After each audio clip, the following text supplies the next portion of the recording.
Well, hello and welcome. We are here for week 6 of the WTRL. We're here for EMEA, a whole lot of lava in Watopia. I'm Kate Bates, joined by Nathan Guerra. And Nathan, we're up for 3 laps of the volcano. It's going to be pretty tough out there tonight. Yeah, this course has definitely been a little bit more interesting than I thought it was going to be up front. We watched the APAC this morning, and there were a lot of fireworks. And then also yesterday, it did come down to a sprint finish yesterday as well in the Premier Division, but it definitely kept things interesting each and every time over the top. It splinters over and over again. Little bit of a race of attrition but essentially on a 5 to 7 minute all out effort. So volcano climb 3 times across all divisions. I think essentially it's like you're getting your intervals in for the week. That's for sure. Full on VO2 max. Yeah, it's a pretty dynamic climb. So it's not as simple as thinking that the climbers will have it their own way. For sure, some of the riders with some higher power can have a go at that. Let's take a look at the course just to get the profile in our head. So there's about an 8K lead in before they actually hit the bottom of that climb. They start from the pier, nearly 42K, but that KOM is definitely the feature. Yeah, and as you were saying, about 8K, but really it's just a warm up. What the riders are looking at throughout that. Most of them are just looking at each other, trying to make sure that they are out of position. And as they head on over toward the climb, they're going to be heading through the volcano. Get a first time through that will have an opportunity. Well, actually, 2 opportunities to grab power ups. So when they leave the piers, they do get an opportunity to grab a power up. Probably if they don't have one they want, either a feather or an arrow, they're going to drop it before then. And then they got a second time as they go through the volcano through the lap finish banner. So most likely be looking for a feather or an arrow. Probably see a lot of extra power ups dropped. Now there is the invisibility on though. So with a lot of opportunities at power ups today, we might be seeing some extra tactics on this course at different points of the course. I think mainly trying to get away though at the first little kick of the climb and probably the second time through. The second time up, not the up, but the second kick really that comes after you go through the middle of the volcano. Yeah, that invisibility, the ghost was used a bit in APAC and to devastating effect, actually, on a couple of occasions to lay down an attack at the right time. If you don't have the legs, the ghost isn't going to help you too much with that attack, but it can be quite a good sneaky one and could definitely come in handy for that purpose. Let's take a look at the overall standings so we can get a bit of an idea what's happening because there's some pretty tight races going on, both at the top and the middle of the table. So for the men's mixed Div 1A, we've got the BZR Sports Solid Esports Team Red, and they are on 98 points. So a bit of a clear lead there for them ahead of Fusion, ECT, DBRRT, and World Elite Zwifters 0. They are all fairly close there, 88, 85, and 84 respectively. Cryo RDT men on 81 points. Vision EMEA E, they are in 6th on 66. Canyon Development Squad down in 7th. Foodra EXO in 8th. BZR Sports Solid Esports Team Blue in 9th. And Wahoo Lacole sitting in 10th. Yeah, and just want to make a quick mention of the BZR Sports Solid Esports team. They're mentioned in the world of Zwift. Be on the watch out for them. Definitely one of those teams that are looking to jump into that Premier Division at the end of this season for sure. DBR Tornadoes, 100 points, clearly dominating that B Division here in the East 1 Division 1. Cryogen Zankalan there in second place. It's going to be Kirchmer's Honeybees in third. SSE Mimer, there's quite a battle there. 85, 85, 86, 87, all the way down to Innovation Alien in fifth right now. SC Heimdall with 65 points. Evil Vortex in 7th with 63. SC Forset, 62 points in 8th. Cops, it's 61 points in 9th. And then it's going to be Belgium Zwift Riders Lions 3 hanging out in 10th at 56. All right, let's take a look at the C. Oh, bit of a tight race at the top here. Belgian Zwift Rider Rhinos on 94 points. Vikings Urdasil, they are on 92 points, so we'll have to watch out carefully for them today. The TFC Mercenaries in third on 89. Also a tight race here with Evo Core, 1 on 88. Bishmaster Pro, they are sitting on 82 points in fifth. Crank Up the Dirt in 6th. Belgian Zwift Rider Rhinos 2 in 7th. Foudre Cognac, we talked about them last week simply for the name, the Cognac. They're sitting in 8th on 65 points. Wolfpack ZRGR27, that is a mouthful, in 9th. Cryogen Issaran, they are in 10th. And then the D's for E1, it is going to be Kirchner Bumblebees in first place at 99 points. SZ Frey in second. Belgian Zwift rider Gorillas in third. It's going to be Vikings Asgard in fourth. Herd of Centaurs in fifth. Kirchner Junior Bees in sixth. Big shout out to the juniors. And also a thanks to those who are, side note, those messaging about the new junior leagues that are starting up. Keep those messages coming. And awesome to see some juniors out there hanging out in the D category. Z España Castors in seventh.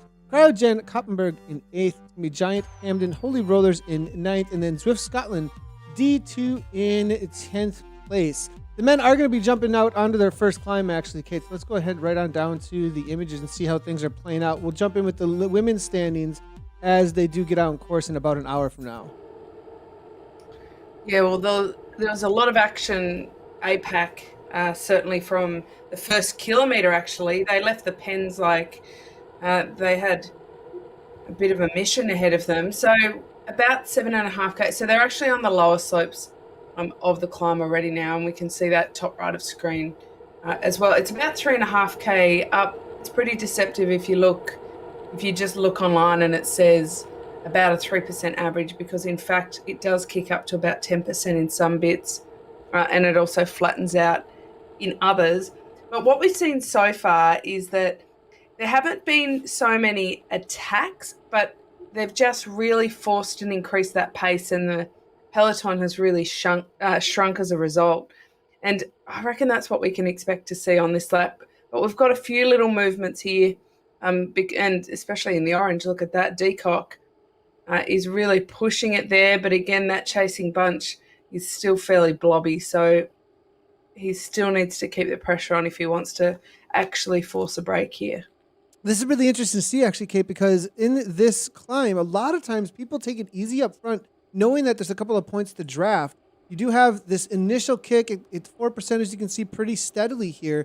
And then it does go downhill, and for a couple of different little bumps downhill, and those really do give people the opportunity to rest for just a moment, get back on terms, and find a wheel to sit on. It's also not very sharp up front. So the reality that they're going bottom to top like this, it looks to me like they're going to try and set a well over threshold effort. Tugol's very well known in the community at this point. I actually raced with him over this weekend. And actually, I was watching this guy's power so much that I was like, dude, you need to get... in my live stream, I was like, you need to get your setup checked. What is going on here? I went back. We got, had some messages privately with Leonard. Had a couple of messages with their team, and they showed me a couple of actual arena competitions live, producing things up against Campenats and others in a Benelinga, I think it's called, competition. It was all in Belgian. I didn't understand a single word of it, honestly, but it was super hype. It was super awesome. That'll keep it interesting. And the guy walked away from the entire pack at 7 watts, 8 watts per kilogram at the end of a Fox Hill climb at 6. I mean, it was insanity. So on the watch out for Tugol's, and I have a feeling with him and the rest of the BZR speed, they're going to sport solid, that they're going to try and make this race as hard as they possibly can, because that's their forte. I don't believe that they necessarily want to sprint to the line. I think they want to just completely annihilate this pack. Yeah, he's got an incredible 20-minute power, 6.5 watts per kilo for 20 minutes. Now, there is no 20-minute specific effort, so to speak, of here. The climb is much shorter than that, but they're pretty massive numbers. And if he can hold that, he can certainly sit just over that for the 6.5 or 7 minutes they require going up here. And it suggests he'd also be able to recover pretty well in between those efforts. It is, I don't think though, Nathan, that one rider in particular can blow a field apart on this course, because I think there's too many opportunities for that bunch to come back together. As you said, it's a very draftable climb, and it gives too many people the opportunity to sit in and hold a good wheel and sit well below the power, especially that Tugol's is having to put out sitting at the front there. So he did put a good lot of pressure on there. They did string out a bit, but we're not seeing a massive explosion here, because so far everybody's got that safety wheel that they can hang on to. And they'll have to put in a bit more concerted effort on the top slopes, I think, to really break that up. Ed Laverick here, UK hill climb champion, coming back from he did over the last couple of months. I believe he did catch COVID. He has recovered from it and is on the training plan again. I think he's starting to try and head back toward peak form again. Definitely one to watch out for on these climbs. Now, again, not the kind of kicks though that you would necessarily need in order to match maybe up against the reality of some of these who can hang on for the 5 to 6 minutes and then still have a solid, as we saw from Ovid yesterday, I think 16, 17 watt per kilogram kick. Some of these riders maybe not going to have quite that, but being able to push into some crazy sprint type numbers. There's still some riders that just kind of have that middle ground, Kate, where it's that perfect, like they can hang just for long enough to still hang on and throw down an insanity sprint at the end, whereas Laverick's most likely going to be more of a full-on 20, 30-minute, just set a high threshold and go all the way to the top as a super light, pure climber. Yeah, James Bevan in APAC, riding for Deepak Elite, he was one of those sprinters who can put down insane powers, and he managed to hang on over the climb, which surprised me. I think even Anna as well, at the beginning of the day, we would have said it wouldn't suit him at all.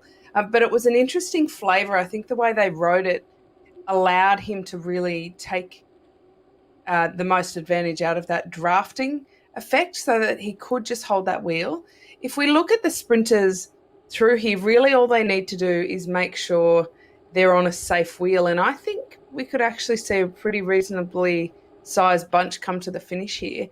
We also kind of saw that most of the action happened in community leagues and in Prem League in that first lap up the climb, almost like people were testing their legs and showing their intention pretty early. And I think we can look out to the riders who are putting themselves out there for an indicator of overall. As they come up to the KOM here, Hull is leading them. They're all in orange though. Look at that, a giant sea of orange on the board.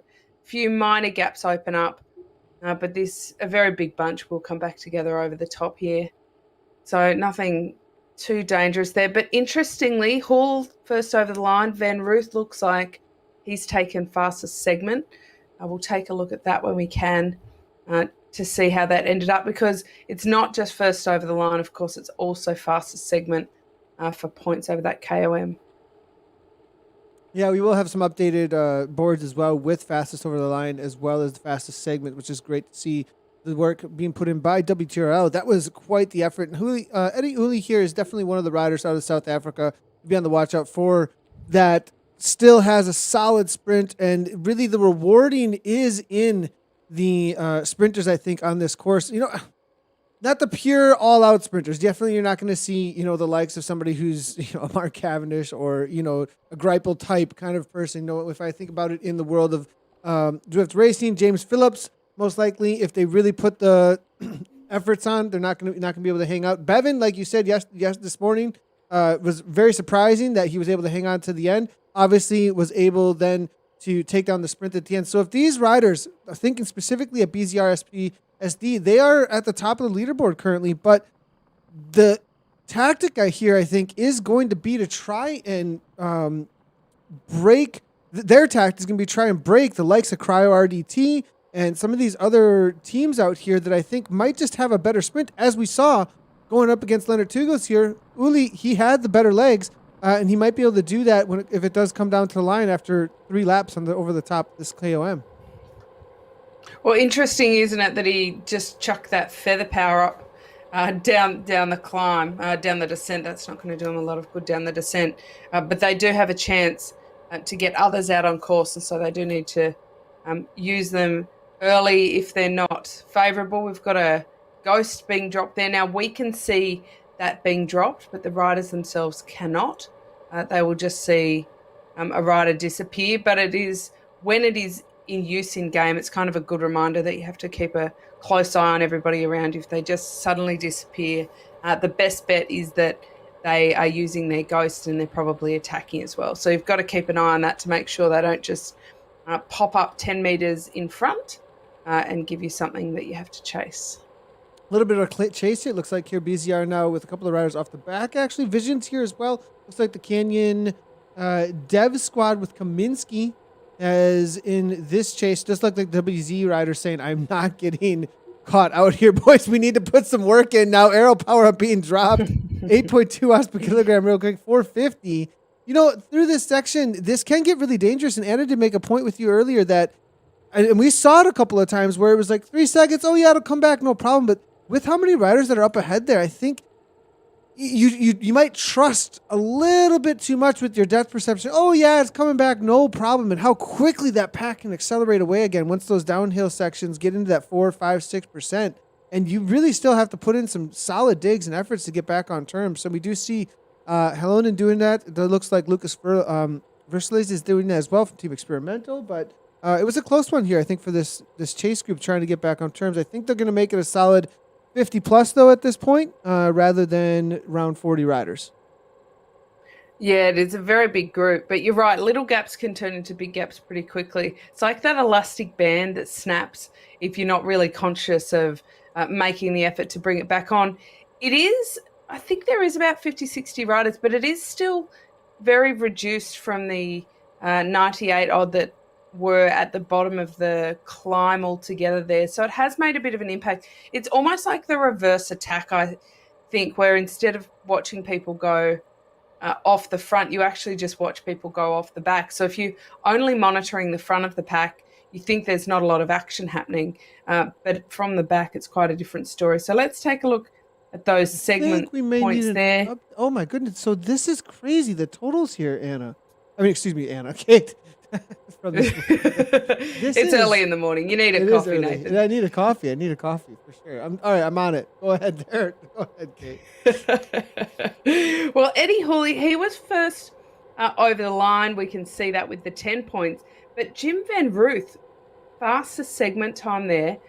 That's an interesting tactically, because look at that then point differential overall. He's significantly further in front there on 29 from Hawley's 17. Tugles, who we were talking about, he sits back on 12. Now, you've got to kind of get a bit creative when looking at this graph to put it all together because of the different inputs there. But Martins is the next one there as well. There we go. Now we've got it in order. Now you have it in total from all of them, so you can see the difference there. Yeah, so that's a good way to look at it. And this is, of course, again, also the first over line plus segment time. So Jim Van Ruth has really capitalized on that with the segment time. He's sitting on 29, Martins on 20 as well, which is interesting because we didn't really see Martins over the top. He was just holding a wheel to come over in 5th or 6th spot. Eddie Hooley, who took the win there. But again, he wasn't one of the fastest through the segment. So it kind of highlights, this board is really good at highlighting the different styles of climbing and how you can be potentially not one of the fastest climbers, but still manage to get over that segment first and fastest. So that's a good, interesting breakdown of it. We've got a good mix of teams there too, Nathan. So I think this is still, so far, I'm not looking at anybody saying, oh, this team's really on today and really motivated. It looks to me like we've got quite a few players that are here with pretty good legs. Yeah, a lot of different players, actually. Cryo RDT dominating, it looks like, up toward the top. I think BZR Sports, they're going to have their work cut out for them. Lexi Callman, beyond, watch out for him. He got 9 points. Fusion ECT. If there's anybody amongst this pack from the Fusion ECT team that can try and take down the likes of Tugos and the rest of that BZR team, as well as Cryo RDT, it is going to be Alexi. Be on the watch out for Fusion to try and make a splash there. Gustav Hebe as well there, I think, is another one if he makes it to the line for a top 5. So good to see Fusion well involved here as well. So cool. I'm liking the mix-up here with what WTRL has done as well with the fastest through the segment time. I think also in the B and C and D categories, a lot of times being a community division, the focus is across about making it as interesting as it possibly can be across, and that some riders might be showing up in those other divisions It's going to be a little bit more difficult in the A division, I think, Kate, to try and get fastest segment time, perhaps from bottom to top, not being just strictly involved here. And you have to get pretty tactical, maybe, in the way you ride this, in the way that you ride this segment in and amongst these riders. It might not necessarily be about whether or not you're first across the line at the top, but actually more to do with where you start your climb and how you climb your climb. So like, I wonder if some of these riders are thinking, well, I want the fastest segment time. I'm going to start at the back of the pack, right? And then for when I hit that that KOM banner at the bottom of the climb and work my way through the draft of this pack all the way to the front and then sprint with them at the front, that could actually gain a rider a half a second if you're in that top 5. And that may be of what gave Van Ruth that extra 10 points, actually. Yeah, you could almost give it a bit of length heading into the KOM line at the bottom and hit it at full speed, drop off a little bit and kind of have a bit of a sprint through there, catch back on with that momentum. But already you could even make a second up in that bottom bit by doing that, and then sit wheels, use that draft effect, and then kind of bookend it with another effort at the top, and that could really help you out with the segment. It all comes with a bit of risk though, doesn't it? Because if somebody takes a flyer off the front at the same time as you're doing that at the back, then you might end up regretting said tactic. But I guess that's the risk that you take with any tactic at all. Let's talk about bikes for a second. A lot of Trons out today. There are a ton of Trons out today, and they're all making me eat my words from a couple of weeks ago because I was talking about how I wasn't sure the Tron was the fastest bike. I thought maybe it wasn't drafting as well. I still haven't seen any tests out there yet from anyone showing us what the drafting difference is between the bikes that do use wheels in game versus the Tron, which just comes with its own wheels. So it'll be interesting in the future if we do get some tests to see, but it looks like that's the bike choice of the day. The Tron being the best all-rounder when it comes to flats and sprinting as well as climbing. And obviously it's going to have a lot of sprinting out here today. It's really going to come down to a lot of times the final sprint. So just being on something with Mellensteins, either a Madone or one of the lighter specialized bikes, that is the Tarmac being the one that I'm thinking of there. It's going to be one of the best climbers to put some Mellensteins on there. Nobody seems really going for that. They're really all worried about the sprint at the end and making sure it's more of an all-arounder type bike. Yeah, well, it's interesting because I reckon that even though you can look at this course and think, oh, geez, it's pretty hilly, 3 laps up the Volcano KOM, it's definitely a sprinter's climb of any, if you look through the Zwift world at any of the days where you're certainly heading for those vertical meters, this is kind of the nicest one that you can possibly do. And that is because it's less than 10 minutes. So it's fairly digestible, even if you're more of an anaerobic kind of rider than an aerobic one, which the longer climbs require you to be. Vermeulen pushing the pace at the front there, starting to string it out amongst that top 5. But still a very big bunching, blobbing effect happening in the bunch behind. So I think unless we have a solid lay-down attack, we are going to continue to have a reasonably big bunch. It's actually not a sprint, Nathan, that's suited to a really big bunch. Because it is a bit twisty and turny, it's very hard to sprint from anywhere further than about 5 or 6 back. So some of the teams might want to increase the pace a little bit just to thin it out a bit and give themselves a little bit more room in that final sprint. Offerman's pushing the pace now. We haven't seen any power-ups get dropped because we've still got a little bit of climbing left to do here. But these ups and downs on the climb, it doesn't leave a lot of room for those early attacks because as soon as they get a little bit of a gap, it does flatten out a bit and allow that drafting and recovering of the bunch to come back on. Offerman's is in no man's land on his own there. The bunch looking pretty comfortable behind him. McQueen chasing across. Good move from the Canyon Development rider. But I don't see this getting anywhere unless there's another big acceleration. And as I say that, he dips into the orange. So he's definitely thinking about what he may be able to do.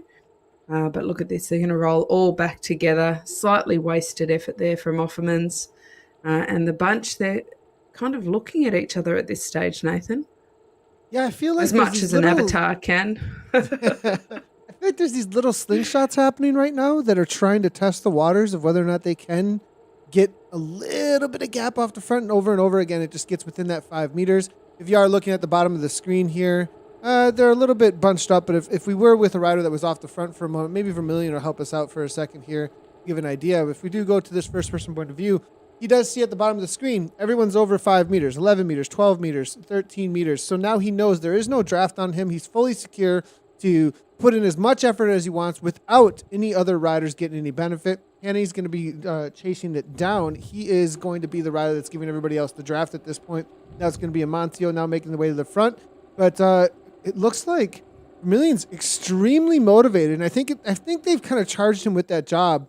You know, we saw him on the lower slopes giving the first effort. They came through. He got a little bit of a rest, reprieve from that initial attack. And now second time over the top here, Vermillion again on the attack. So I think this is really going to be his job on this climb, is to try and take down maybe the fastest segment is what he's going for here. It's going to be hard to stay away from a chasing pack like this because of the draft, as you were saying, coming through these next couple of sections. But it is definitely making it difficult and probably trying to break anyone who's just a pure sprinter like Eddie Uli or someone else from one of these other teams. Canyon Dev also be on my radar there that BZR is going to be thinking about. Well, 2 seconds is actually pretty solid. Like you said, as soon as it hits 1 second, really, they're out of that draft effect. And so he is not wasting any energy by being out there because they're not able to just sit on. I do think, though, that there is a bit of a dangling carrot effect where they can see him up there and they do have something to chase, even if it, and pace against, even if it isn't necessarily a draft effect. And I think that's what we've just seen here, is that the whole chasing pack has had him in their sights and able to just push across, because it's been a fairly lonely effort out there. But Vermeulen, obviously very motivated, and I think you're right that is their team strategy, to send him out and put the pressure on. This bunch has thinned out again. So again, we look at the front of the bunch and you think, oh, it's not too fast up there. But if we then drop back, we see one by one people dropping off the back and that bunch getting much smaller. So the pace is definitely starting to hurt everybody. They will, next time up here, have to make a really concerted effort to slim that down a little bit further if they don't want quite a big bunch coming into the sprint finish. But the aerial shot, at least we can see that there's a fairly solid bunch up the front and then kind of nothing. So I don't expect we're going to have groups coming back together over the top here so much. They're not too far off the KOM now.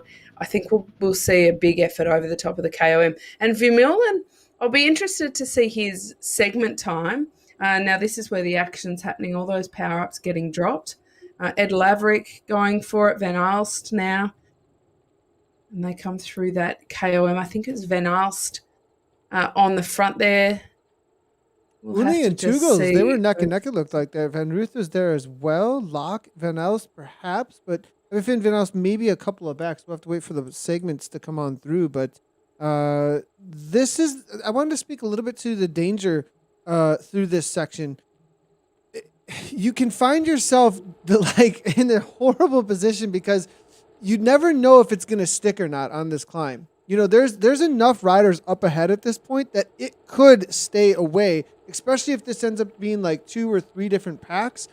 You could end up in that pack that just doesn't have the speed, doesn't end up getting enough of a snowball or avalanche effect. And next thing you know, your pack's 15 seconds off the back. I'm seeing that actually probably right here.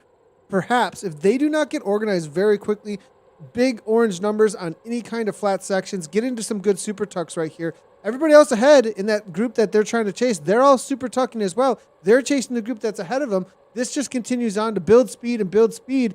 Next thing you know, you're completely out of the race in 30th place where you expected to make it over the top because they were only meters away. But it's such a dangerous section. And you think, oh, it's just a quick little sprint over the top. No big deal. They only gain a couple of meters. It very quickly turns into, half a cake up the road on that climb. So danger moments on that last section of climb. And one of the most painful climbs actually because of that. It's when you're thinking about this climb, you definitely can't look at the KOM as the finish of the effort. That can get you in a lot of trouble, exactly as you say, Nathan, because if you cross that KOM and sit up and think recovery time, that is when some of the others are capitalizing on the lactic acid that's coming out of your eyeballs, and they can make a move. And that's when really big gaps can start to open up from a really small gap. We've all been there. We've all had that feeling where you've crossed that KOM line, taken a big exhale, and backed off the pedals for a second. But this is a pretty dangerous climb to do it. And I think in that way, it's not so much a climb descent kind of course, even though it may look like that on the profile. But it's far more a consistent power profile than you may imagine just by looking at that course alone. This is a pretty small bunch now. I mean, we're not talking 10 or 15, but compared to that near 100 that we saw, it's certainly slimming out a lot. Can we hear those ride-ons that are getting dropped every now and again? We keep hearing them pop up, which is pretty cool. I love that in the midst of racing, they're still doing that. We actually saw a little bit of chit-chat amongst the fellas yesterday when they were out there. Some colourful language describing how they felt about the climb. We've had only seen decorum from the Europeans so far, which is nice. But the APAC, yeah. they Cameron got Jeffries gave us a little hello. So there was definitely this morning, people not too happy with how the climb was feeling, that's for sure, but a little bit quieter perhaps. Maybe this pack is just unable to type. It's been so difficult, but a little bit of kick from CCNS Mighty Mallards. That's a team we haven't talked about a whole lot yet, but be on the watch out for them. They're still sitting in the standings pretty well, and a newer team that's been recently jumping in season 1. Actually, they put themselves on the map, and it's good to see them hammering away out here still today. So now again, I want to remind everybody here: BZR Sports Solid Esports Team Red at 98 points are at the top here. It's everybody else's game at this point to try and unseat them. Really, Fusion EC at second and DBR in third, Wes in fourth at 84 points, Cryo RDT. So everybody else is sitting in that 80-point range that I just mentioned. So Cryo, Wes, as well as DBR and Fusion, all I think are going to be the teams that we need to be watching out for. WEZ, they're going to be the team in the blue toward the front at this point of the that dark blue kit that's making its way to the front. Right next to it there, that light blue and white kit, that's going to be Cryo RDT. Fusion is going to be pretty much any Danish flag that you are seeing out on courts right now. Be on the watch out for them. Very strong. They're the ones with the current Danish national champion in this pack, wearing the flag. You can see the flag there making its way to the front of the pack right now. We'll see if we can get a better shot of that with Alexi Kalman. He has a solid sprint and some solid VO2 efforts as well. So we'll see if Alexi wants to make any moves. I think a lot of these riders, though, Kate, at this point, from each one of those teams, they're thinking about the points over the top as well as the big points in the sprint to the line and how they can best set up for that at this point. Yeah, there's some courses that lend themselves a lot more to watching a team and how that strategy plays out, and some going with a bit of a target on their back. This isn't one of those courses. This is a bit of a survive each section, break it down into one at a time, and then ready yourself for the sprint. Based on what we've seen so far, I think we'll have a fairly solid sized pack coming into the sprint. Gee, they've ridden quick today. So Prem League, we saw them go through for the men in around the 53, 54 minute mark, finishing off. We're not going to be too far off that. So we've got about 10K to go, just over, or 12K to go for the men here. They're going to get pretty close to that. That's a pretty kicking speed. I've got to say but isn't it interesting? They are moving at such speed. On paper, it does look like such a tough course, but especially in a pack, they are able to really keep that speed very high, even up the climb, and with belting speeds down the other side as well. A few power-ups getting dropped, get them out of the way before they go through and collect another one. We haven't seen yet any really fun strategic uses of the Ghost for any attacks up the climb. That's actually my favourite that I saw yesterday. Some really well-timed power-up drops, and also into the sprint finish. So Anna and I talk a lot about using power-ups and when is the best way to do it. And I always think the feather in an attack or in a sprint is one of the best uses of a power up. So for anybody who has that feather and they're thinking, well, I'm coming into the sprint, it's not going to serve me very well. That's not right. So they've got that lap board there, but no bell for them, but they are coming around with the bell and heading out for that final lap around the volcano.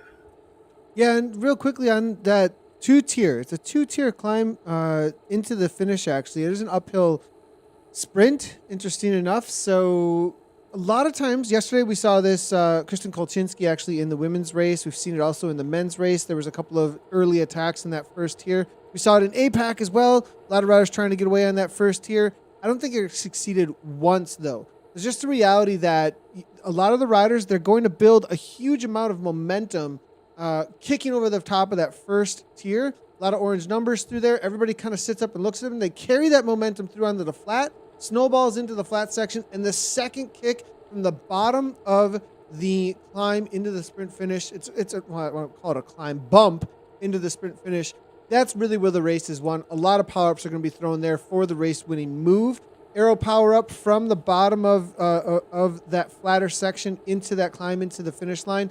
I think that section is where you have enough time to hit the arrow power up, 15 seconds to the line.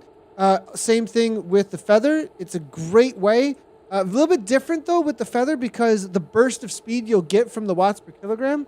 Now we do have a move actually here. Speaking of burst of speed here, Tugels, and this is his classic move actually over and over again, Kate. I have seen Tugels ride away from a field with this crazy high watts per kilogram he can hold for the duration of 20 minutes, and that is exactly what he's doing. He does not want to do it at the bottom of the climb.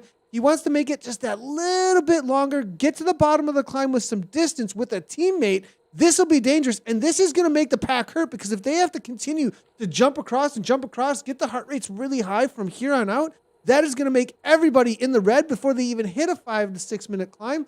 You push that out an extra 3 minutes, Kate, it can demolish everybody.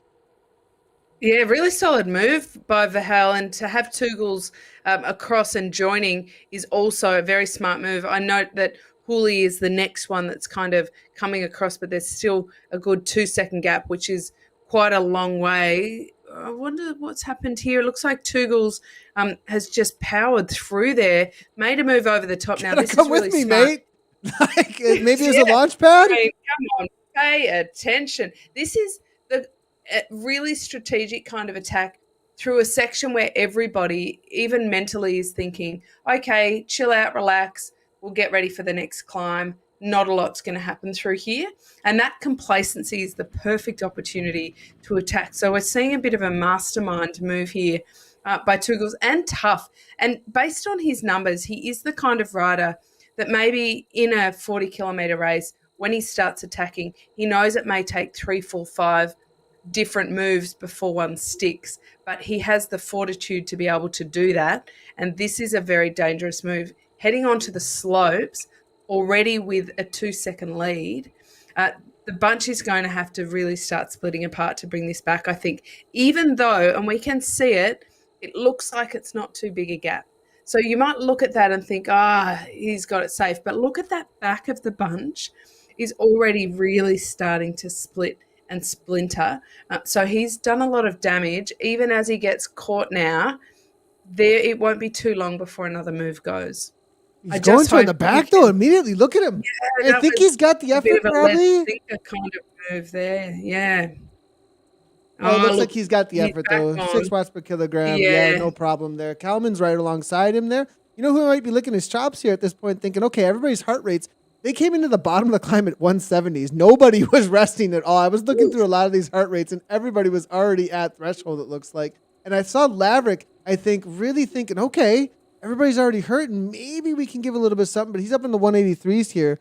Someone just went off the front, though. Early move.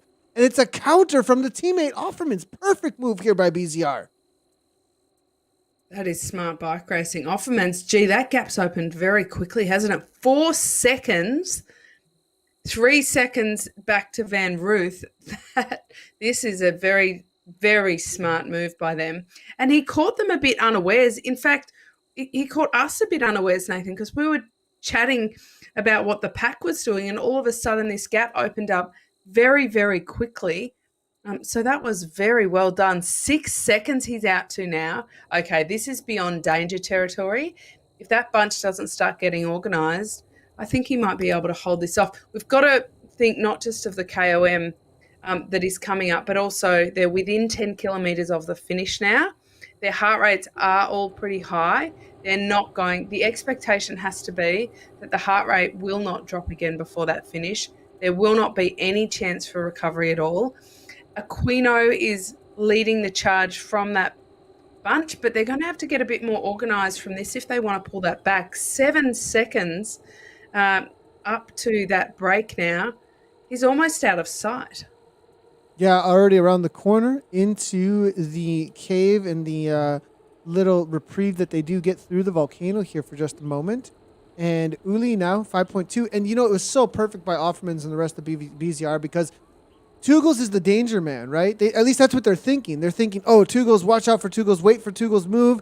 He goes, Leonard goes off the front. Everybody starts pounding, pushing huge numbers. Orange Watts. They all go, oh, we caught him. Sit up. He goes to the back. Oh, he's on the back. No problem. And as you said, a moment of reprieve. Everyone's looking to let their heart rates fall, catch a breath before, okay, now we got to think about this climb. Offerman immediately attacks. He was most likely just sitting in and allowing the pack to carry him along to that moment that the catch was made. Very well done here. Aquino knows that this is the move to go across to, though. He's kicking into 8 watts per kilogram over and over again. Offermans continues on.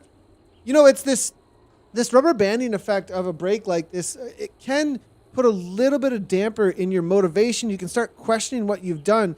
But if you can hold on to a solid 5 to 6, 7 seconds, it'll go back out again because the packet kind of does this surging over and over again thing to try and bring something within comfortable distance, if that makes sense. And so, but it also, the question is here, well, how much more does he have left in the tank? It does look like he's starting to fade, and the pack is now starting to ramp up for that final 2 or 3 minutes, which essentially they just kick into everything you got until the sprint.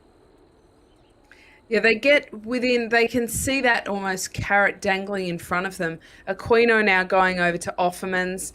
So 2 is definitely better than 1 in terms of draft and the ability to recover a little bit. This is a good chance for Offermans to take a bit of a breath and regroup here, especially through this slightly flat section. But they are going to need to start riding well together if they want to open this break up.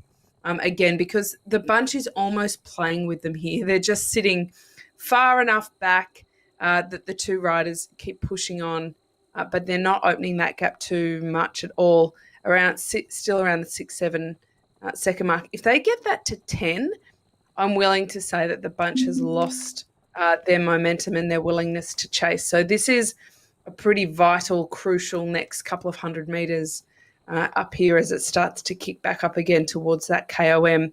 And the bunch need to get a bit of organisation amongst them if they want to bring this back, because it is pushing out now to the 9-second mark.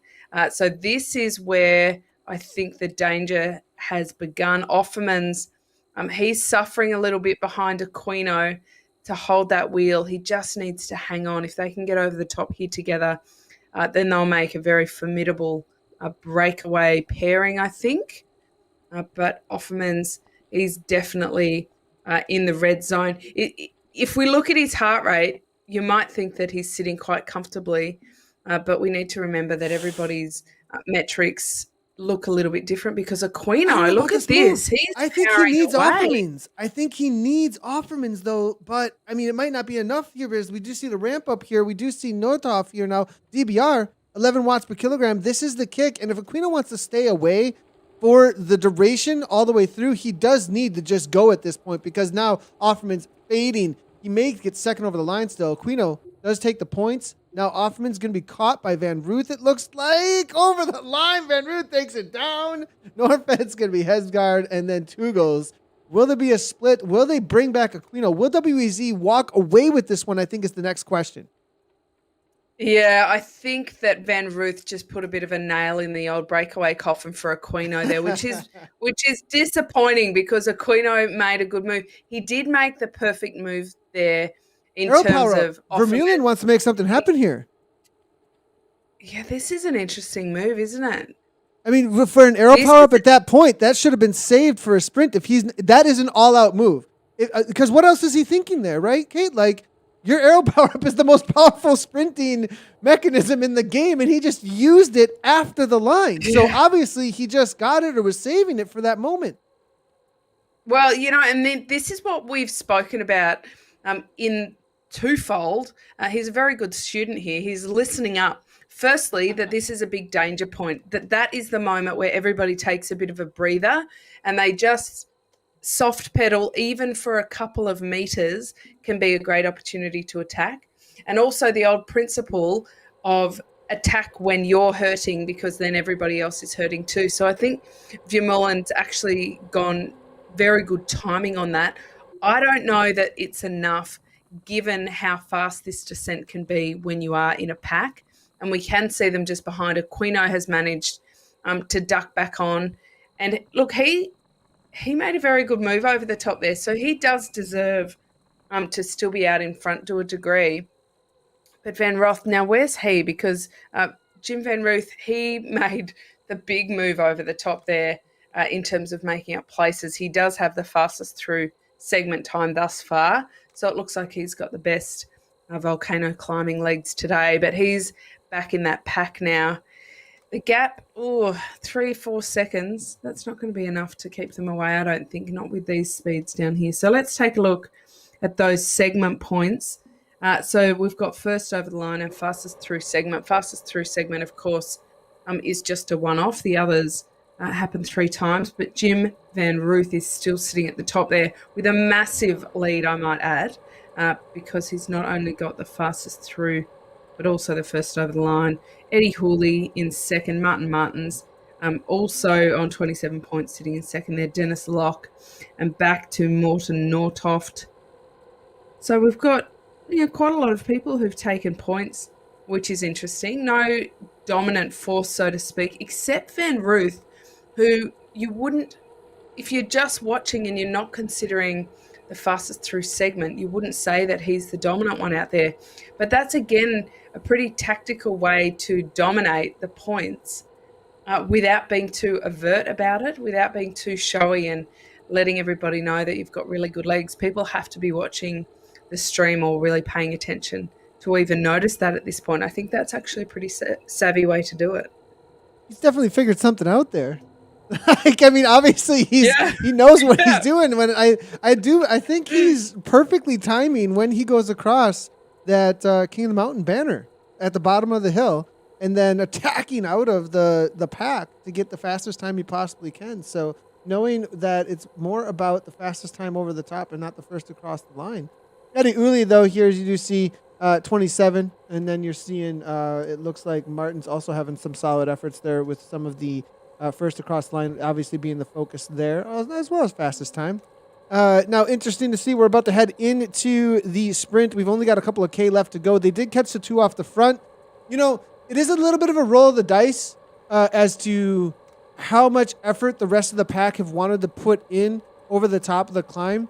If most of the pack is together still, it doesn't necessarily splinter enough. The more riders you end up with on the downhill, the less of a chance you have to stay away.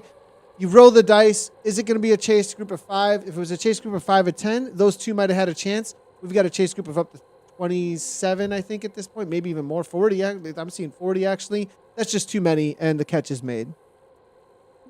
Yeah, it's a big bunch. They have a lot of momentum going through there. I just have to give a quick shout out to some of the fellas at the back end of the bunch. Not the main bunch here, but a little bit chasing off the back. Sean Gray is one of them. They keep making pretty funny comments publicly about how they're going to use their power-ups. Back end consistency. Do they get points for being consistent at the back of the bunch? Well, you should. So good on you guys. Keep it going. It's certainly not all about what's happening at the pointy end. So it's good to see them still keeping their sense of humour on what is a pretty tough day for all of them.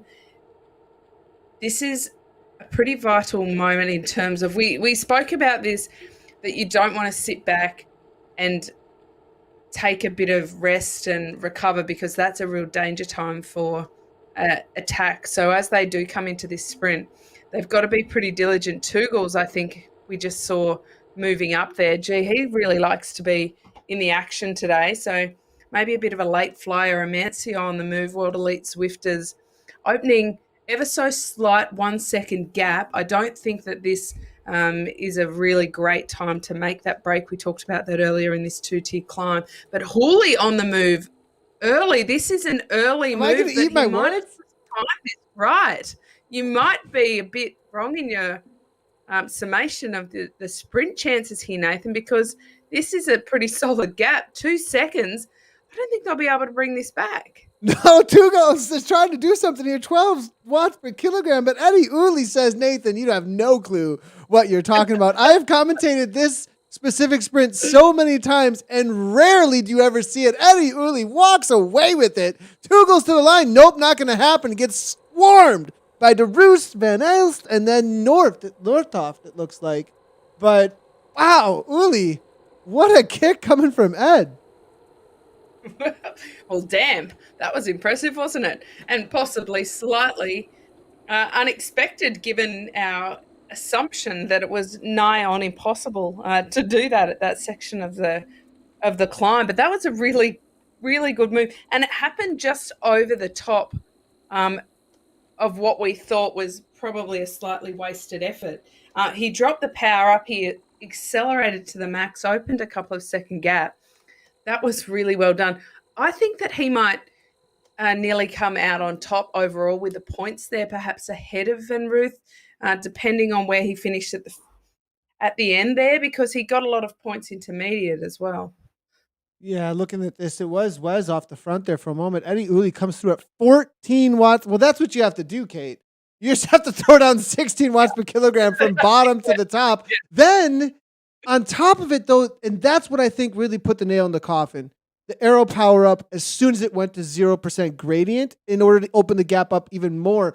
And I think Eddie Uli, he may have just not wanted to risk the idea of being amongst a pack, because he had, I think, the tools to make it happen, but the dice roll from amongst that pack is probably a little bit lower than I'm just going to use this at the most perfect time to get the biggest gap I can and walk away with this one. He caught everybody sleeping. Yeah, that was not just the fact that he was up around those 14 watts per kilo, but for more than a second or two as well. That was a really impressive sprint. But look at this big swamp of sprint happening back here for that final push to the line. So he did very well to keep out of the muck there. De Roos taking it. But Jim Van Ruth, we can see him about fifth or sixth wheel.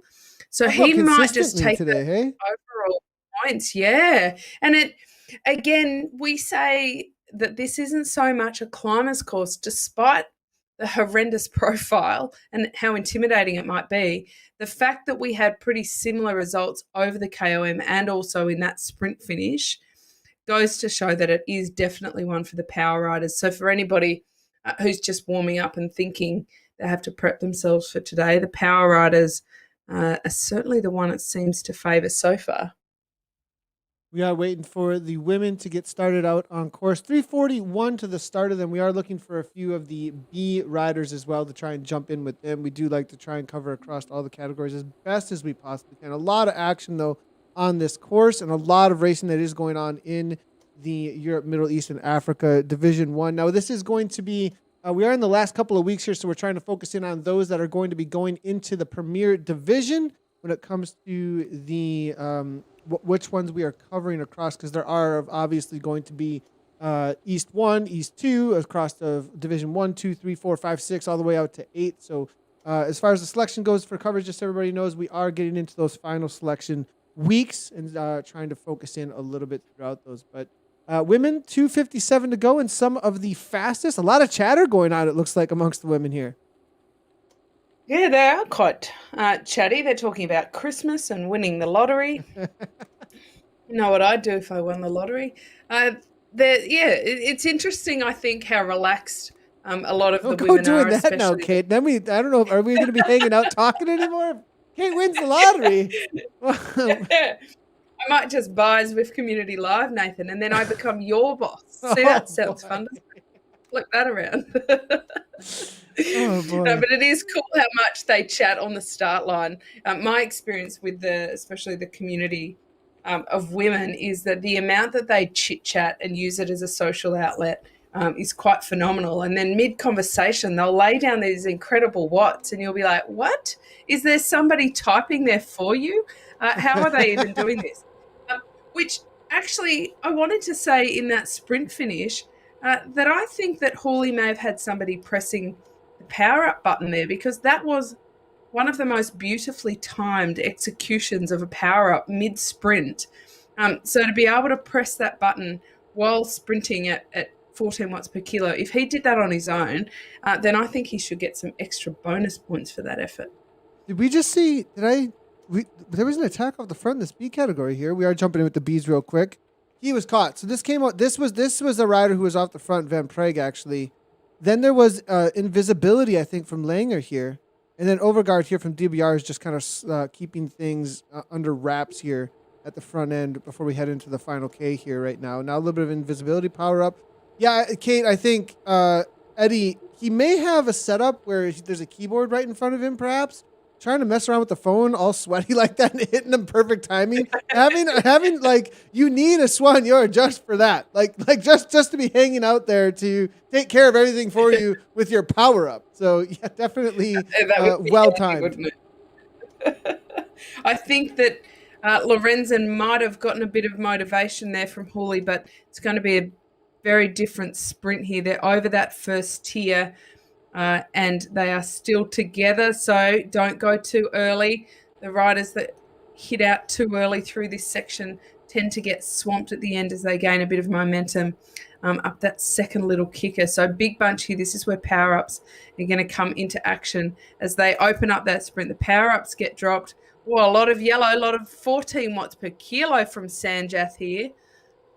Right to the line, able to hold off there. Jones almost. The timing. Did you see how Jones came through there? The timing, it was almost perfect, but unable to hold on to it, or come through actually, as Sanjay does hold on from Casey. Now you just hear the women in the background there for their start jumping off. A lot of times, we do hear in the community, everybody, a lot of people, what's going on with the starts? What's happening with the starts? Well, we're definitely going to try and get them in here for you.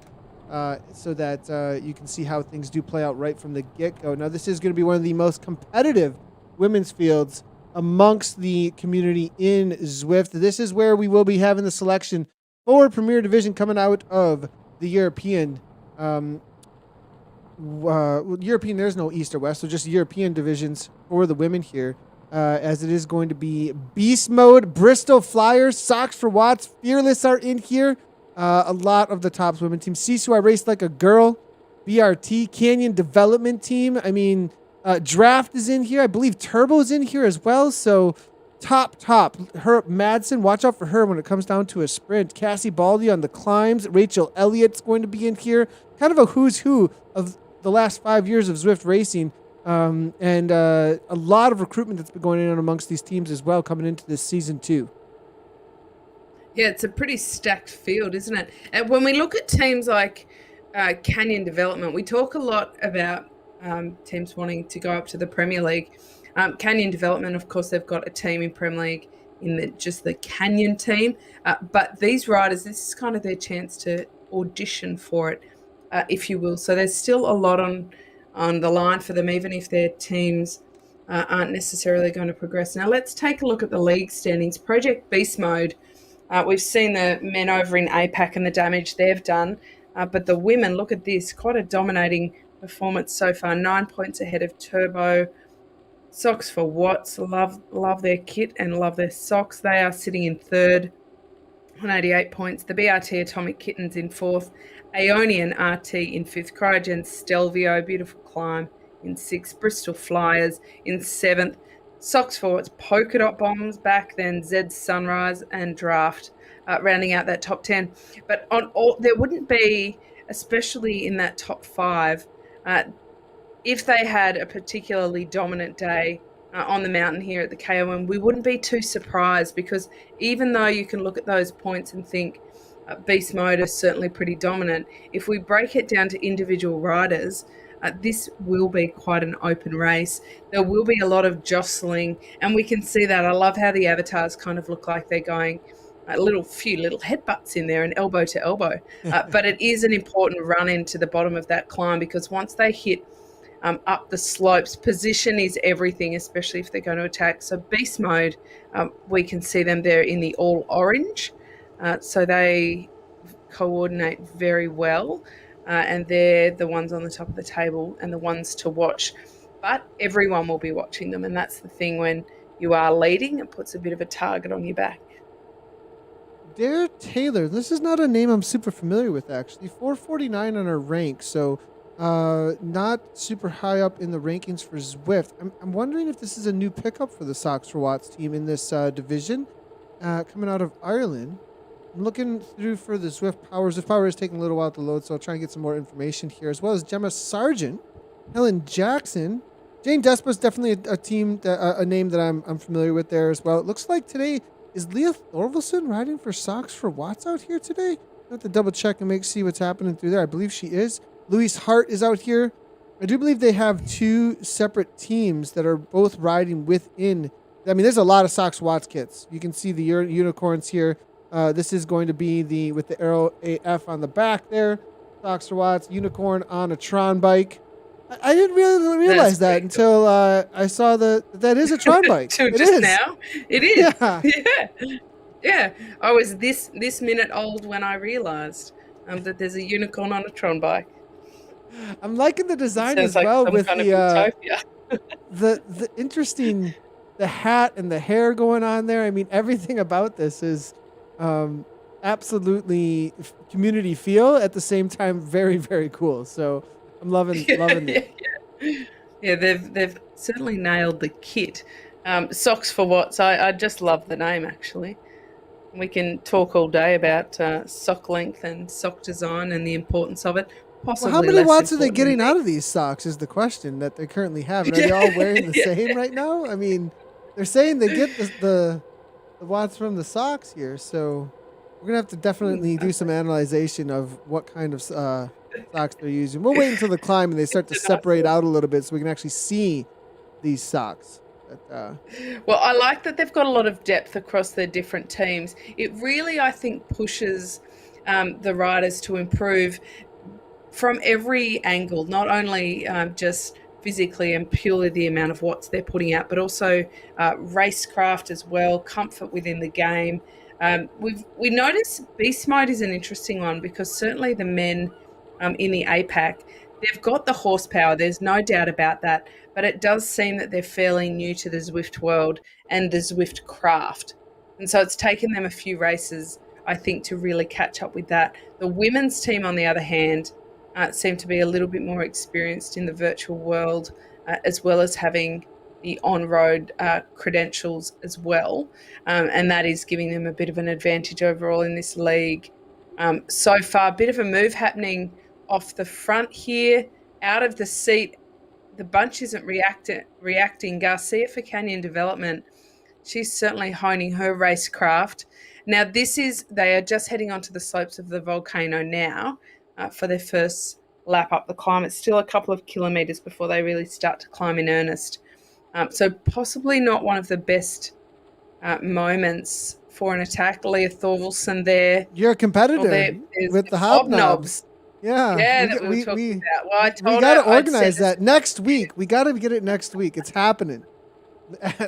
Post-race recovery hobnob versus what are you're doing? Tim Tams and hobnobs? Well, is that what's happening? Me to send us some Tim Tams. I said I'd send some over.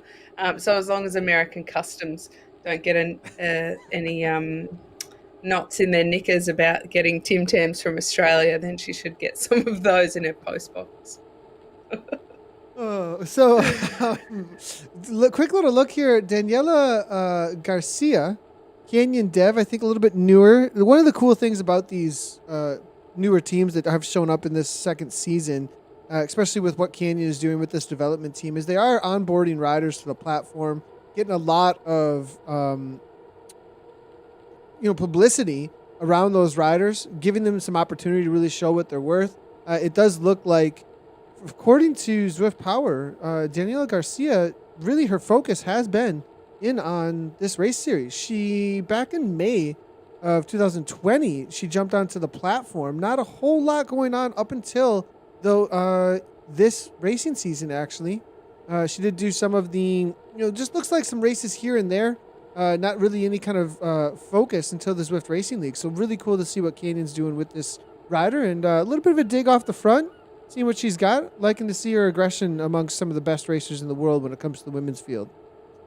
Yeah, well, she's a youngster. She's not even 20 years old yet, and certainly got some sprint and power legs on her. So this is a course that might hurt her a bit, but we have seen that those power riders, even though they're having to push pretty hard to get over the top of those climbs, they are doing really well overall here. So Garcia might be one to watch, and certainly in the future, given her age and her amount of time on the platform, the young Mexican is one to watch today and certainly into the future. I think that Zwift is actually really cool for developing a lot of talent and unearthing a lot of talent that would get lost in the big bad world of in real life racing, and the restrictions of opportunities that come with that.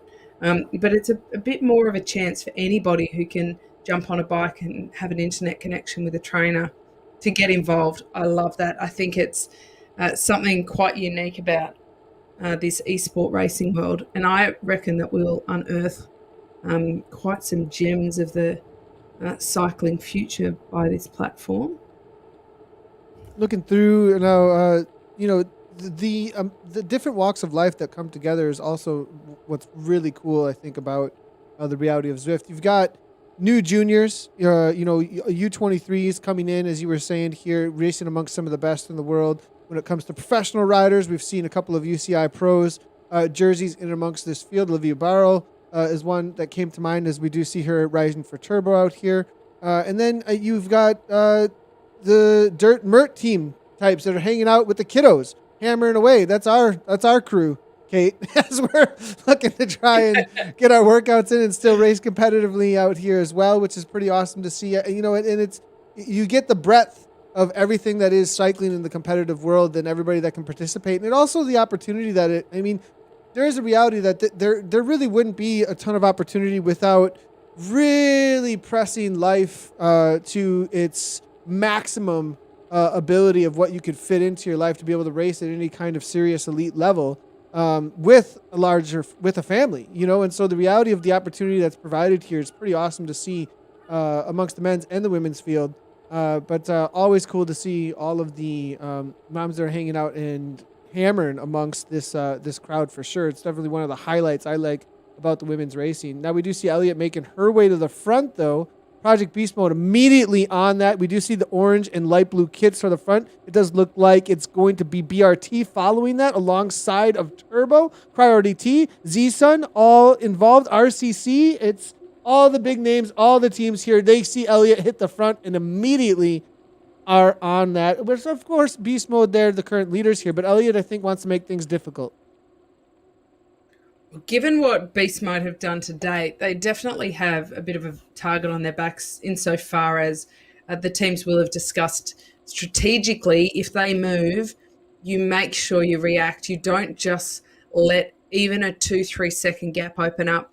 There is a bit of a train of thought that if a lesser known rider attacks, unless they get over 5, 6, up to 10 seconds, you don't need to worry too much. You can almost leave them out there a little bit to dangle and explode on their own. But you don't do that with a rider from a team that has a lot more horsepower behind to do those counterattacks, and also who definitely has the reputation of putting the pressure on and being able to stay away. So as soon as Beast Mode move, the rest of the pack will chase as well. There's quite a lot. This is a pretty consistent site. It's happening here again, Nathan. A lot happening at the back of the field. So even if there aren't massive attacks happening at the front, look at this damage. We've already had a massive split into two. Remembering this is the first time of 3 up the climb, and they're only in the first third of the climb so far. So this is not going to bode well for these riders at the back. They do need to regroup. I think it's had a couple of beast mode riders in the orange there, because what's happened here that gap has opened up. I think maybe a dropped wheel or two.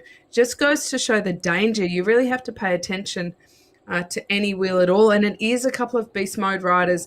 Now they're sort of realizing now that they need even to an arrow power jump across there, drop a power up, make sure they bridge that gap. We saw this last night in APAC with Danette Shaw, who ended up coming second overall. But on the first lap up that climb, it's almost like she fell asleep for a couple of seconds and a massive gap opened up and she had to chase.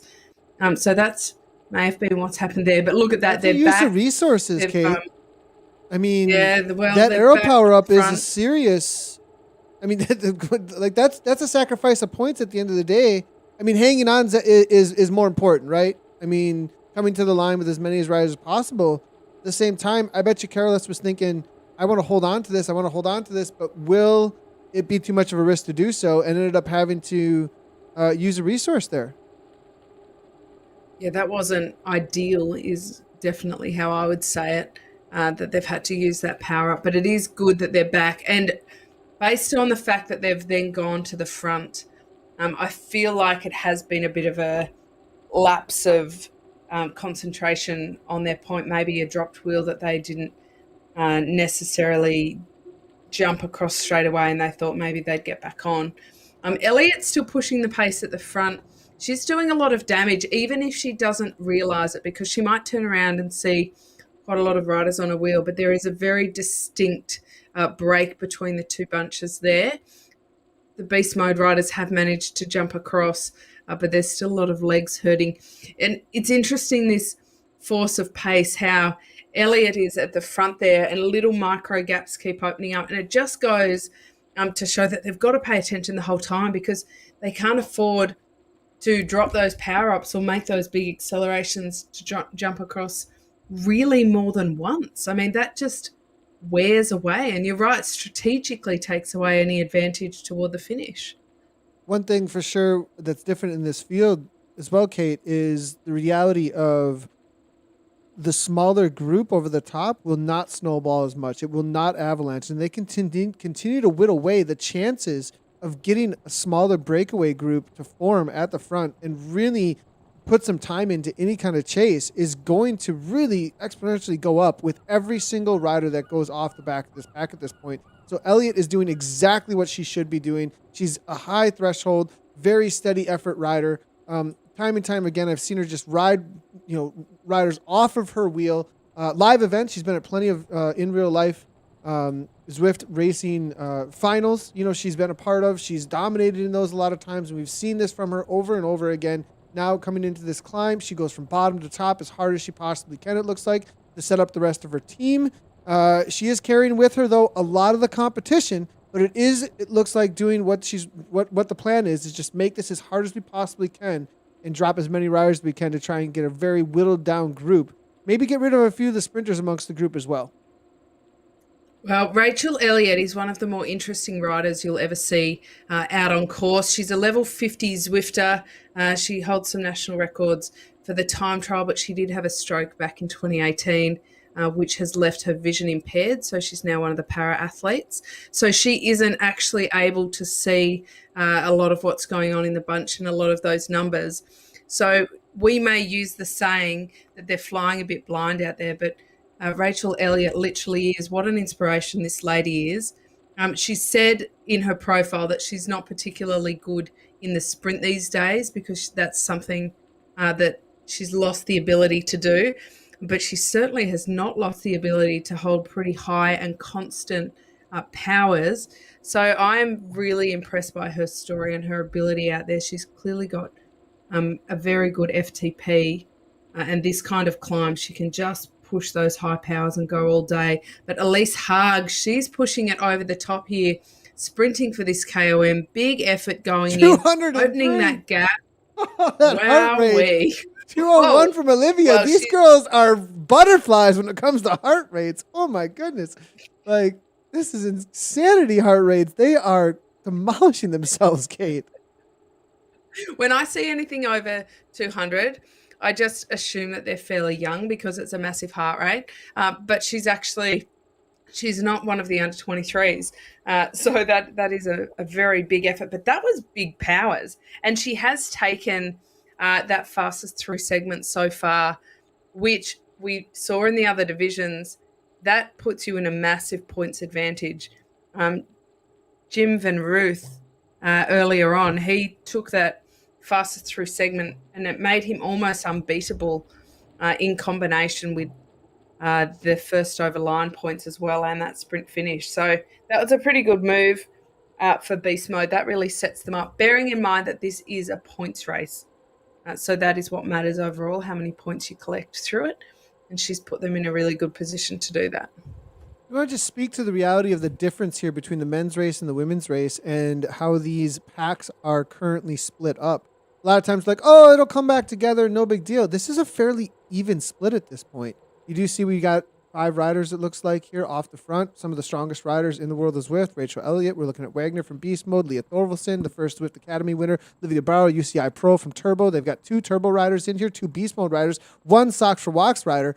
Rachel, does she want to actually push the pace here or allow her teammates to come back is the question, because more Socks for Watts up front, I would think, is what she's going to want, but she continues on here. Maybe just wants to make the racing really hard out here today. But they're going to have to work behind. Now 2 Socks for Watts ladies, it looks like, continuing on. Maybe the thing here is they've got 3 riders you see here, and now it's kind of come together. They do not maybe want Claire to Good to get back on terms. That's perhaps what they're thinking, but another Socks for Watts rider with heart here. A lot of tactics here. There's definitely some DSs here, I think, in Discord at this point, trying to do some tactical math and figure out, well, where's what, how, and why are we going to do anything at this point? Because Claire Good, I don't think she's coming back to this large group. That's 2 seconds that is going to be almost impossible to close down. Yeah, look how fast this pack is now moving. They're regrouping those 2 groups at the front, the smaller one and that chasing peloton, who are really humping it up behind them. It's going to be very difficult for Good. That gap, she's almost out of sight now. I'm not imagining she'll be able to get back. This is early stages too. They've just gone over the KOM for the first time. They've still got another 2 laps around this Volcano KOM to go. So we're already down to a fairly select group, having only gone over there once. But that there can be the most amount of fireworks and the most danger in that first lap, as everybody with fairly fresh legs can do a lot of damage over that KOM. And that was pretty hotly contested as well. Elise Haag, she really went into the orange for a consistent section of that top to go over with a bit of a lead and pushed it pretty hard. We'll get those segment times and points when we can to have a look at the breakdown there. But this is a pretty reduced field, a lot of orange jerseys in there. So Beast Mode have kind of redeemed themselves from that earlier kind of brain fade of dropping wheels. They had to put in a bit of effort to get back, but they've done that. They can regroup now. And this is a good, comfortable group. This is a comfortable group. Oh, look at this big gap back to Hart. And Gamps. Look at the speed difference, too. Look at the speed difference. Yeah, it's only 10 seconds, and you're like, oh, or 5 seconds, but look at how quickly it's going out. And the reality of how fast the packs travel here is just, it can be so daunting. They would have had to have been it's almost a full gas effort downhill after you just climb this entire uphill. And you're like, now I have to do orange numbers on the downhill. And then if you roll into the flat, I mean, maybe carry some speed and come across, but really it's almost impossible if you let it go a little bit too far. So it does look like this pack is going to roll away, and they were able to get rid of 1 Turbo rider and 1 Socks Watts rider. You know who's really smiling ear to ear? Aeonian, Sisu, BRT, Beast Mode, they all really like this situation. Yeah, this is very good numbers for them. Definitely, they have a numerical comfort within that group. When you look at the profile of this course, and let's get that profile up to take a look if we can, because it looks pretty tough. So look at this. We've got up, down, flat, fairly predictable there. Those KOMs show just how tough it is. But what the profile might suggest is that you get a fair bit of recovery in between those climbs and a chance to back off. That is not the reality at all. So isn't it interesting when you look at how many vertical meters get climbed and how harsh that profile looks, that in fact there isn't a chance to go up and then recover on the downhill and across the flat because their speed is so high. And I'm sure that Good is certainly not feeling like this is a recovery section for her. That gap wasn't too big across the top, but the difference that downhill and then across that flat makes, I think it's a mistake, Nathan, to think, oh, if I can just get over the top, then I'll be able to chase back on the descent. It just isn't happening on this course. No, the reality is that there is plenty of recovery if you are in and amongst the front group. If you are not, it's game over. Like you're full gas the entire time, T-teen. So making the front group here is everything. We did see in and amongst some of the men's fields very similar watts per kilogram numbers actually to the women's fields, which is interesting. And that I think what's a lot about what that says, that 3.9 that we saw from James Bevan, I believe it was an APAC this morning. We'll see if in some of the results here as they come up for the rest of the EMEA when we do get them at the end of the broadcast here. Well, I have a feeling we're going to see, the way that BZR rode that race though in the men's race, we might have a lot higher watts per kilogram actually because of how many attacks were happening and made things a lot more difficult. But because of the climb that's in the middle of this, I think we do have like a lower average in general, and then it's everything up and over the top of the climb. Hang on in there, and then you'll get a lot of reprieve. But if you don't, you're just chasing the entire time through. Well, and some attacks have been timed, perhaps where on paper you would think that this isn't the right time to attack, but in the last men's race we were watching, it was fairly constant. So even those moments of downtime that you think you can bargain into it, just hasn't played out like that. We're not seeing any team here take particular responsibility for the speed as well. They're all just kind of rolling over and keeping that pace pretty high at the moment, which is a good base to warn against attacks. Attacks tend to happen when everybody sits up a bit and that speed does drop. The speed is not dropping here. They're nearly pushing 50k an hour, and that is on the 0%. So they are on the flat at the moment, and they're moving really fast. If they do sit up and slow down at all, attacks will happen, and that is just a major danger point across the board. So as long as they keep this moving pretty fast, I think most of the action will happen as the slopes hit up for that second lap around the KOM. So we're not quite at the halfway mark, but we are belting toward it fairly quickly, and we've got what I think is now quite a stable bunch that will head likely into the next KOM, possibly into the finish with this group. Just want to really quickly highlight the men's race for the West about to take off. 4 minutes to the start of the West 1 division. So everybody knows those that we will be catching the start of that as soon as they do take off.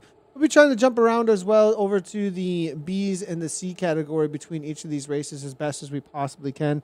The women about to head on to their second time up on the top of the Queen of the Mountain, King of the Mountain, and the pack very much reduced. A lot of work that was done by Sox Watts to make that happen. Beast Mode did take the sprints over the top though in the women's field. We did just get some preems actually coming on through.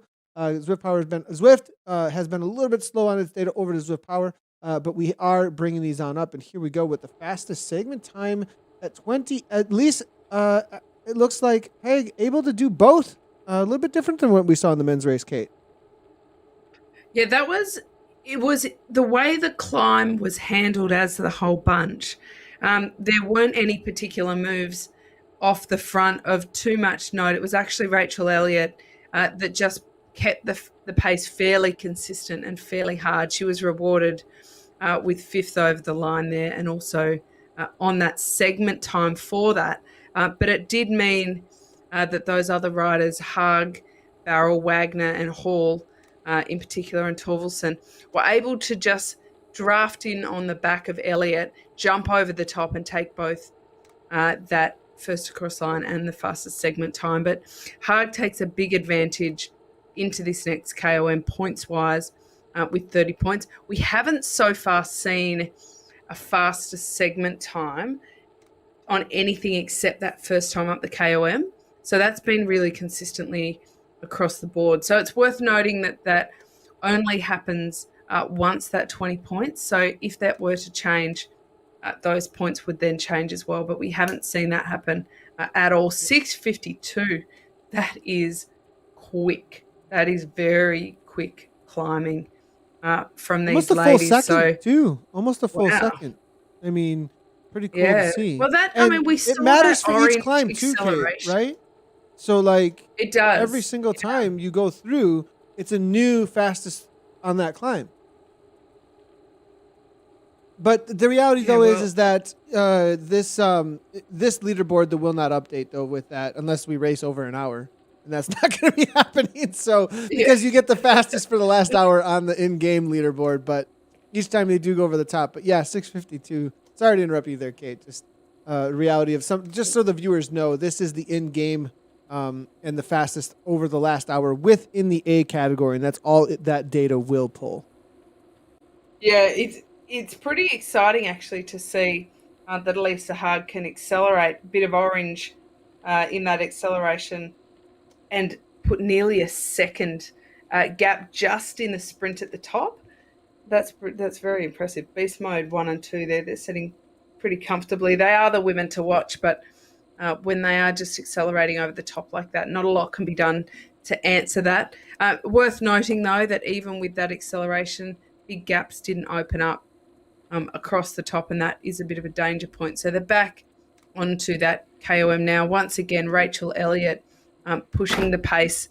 She is, again, a time trial record holder, so we know that she's got a very solid FTP for those longer efforts. So this is maybe a little bit short for her, but because of her almost diesel pacing effort up the last one, it meant that the rest of her team, the Socks for Watts ladies, could almost sit back and feel quite comfortable that not too many attacks would go while Elliott was keeping that pace comfortably high, and it does neutralise any chance of attack there. So I think they're using her very well strategically today. Looking at the overall for the points currently, Rachel is the highest for the points so far when it comes to the sprints at that 12 points that you are seeing total.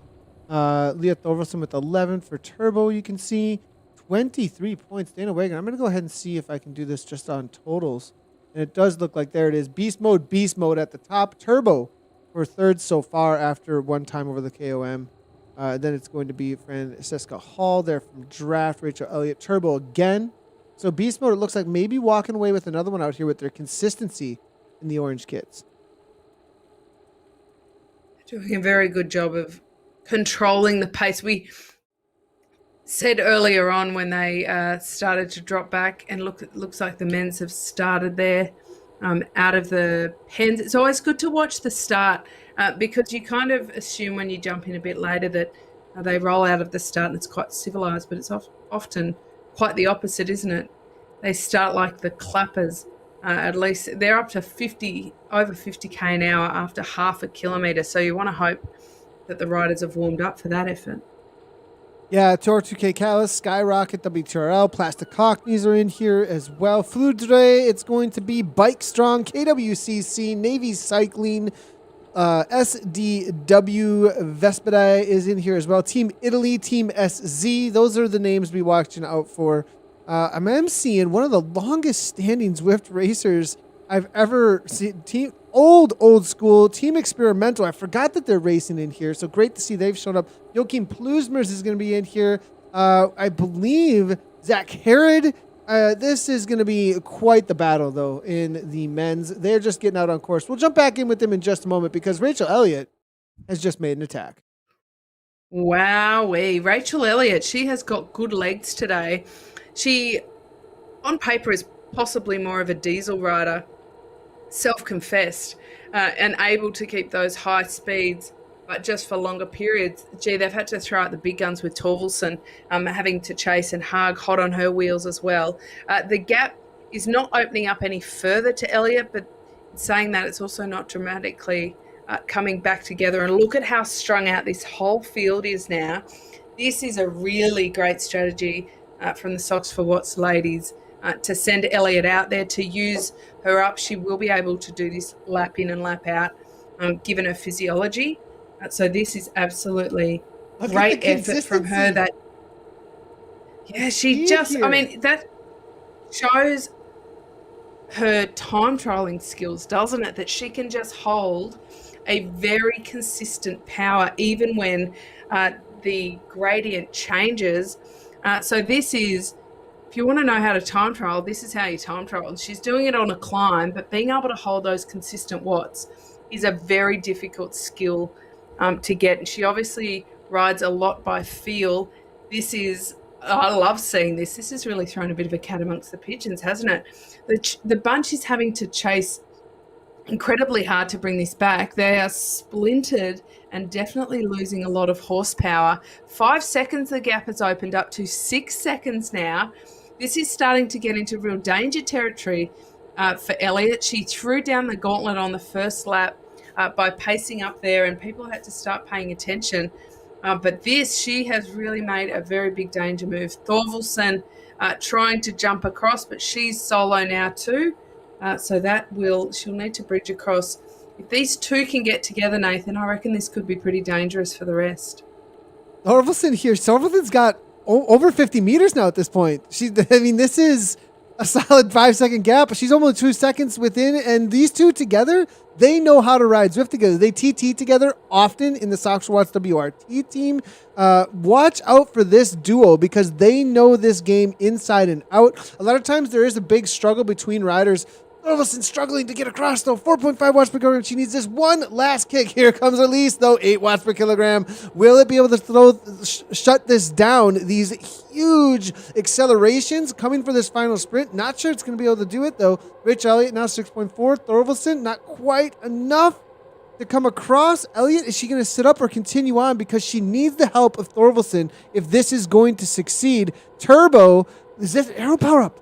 Arrow power up here from Thorvaldsen. Wants to get across as quickly as she possibly can because this could be a hopeful moment for the two. They know how to TT together. They know how to sit on wheels and conserve energy. It looks like Rachel is going to be setting up. Elise Haag sits up. It's only 2 watts per kilogram right here. They are slowing way down. 36 kilometers per hour at the top, as you can see here. 37 from these front runners. 33 from Elliott. She's going to ramp it up right here. She got a little reprieve down to 165.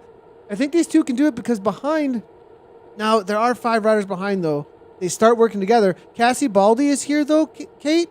Cassie Baldy is not going to do a single bit of work. It's all on beast mode. Turbo's going to sit in as well. Olivia Barrow's not going to do nothing. They're going to make the current series leaders do all the work.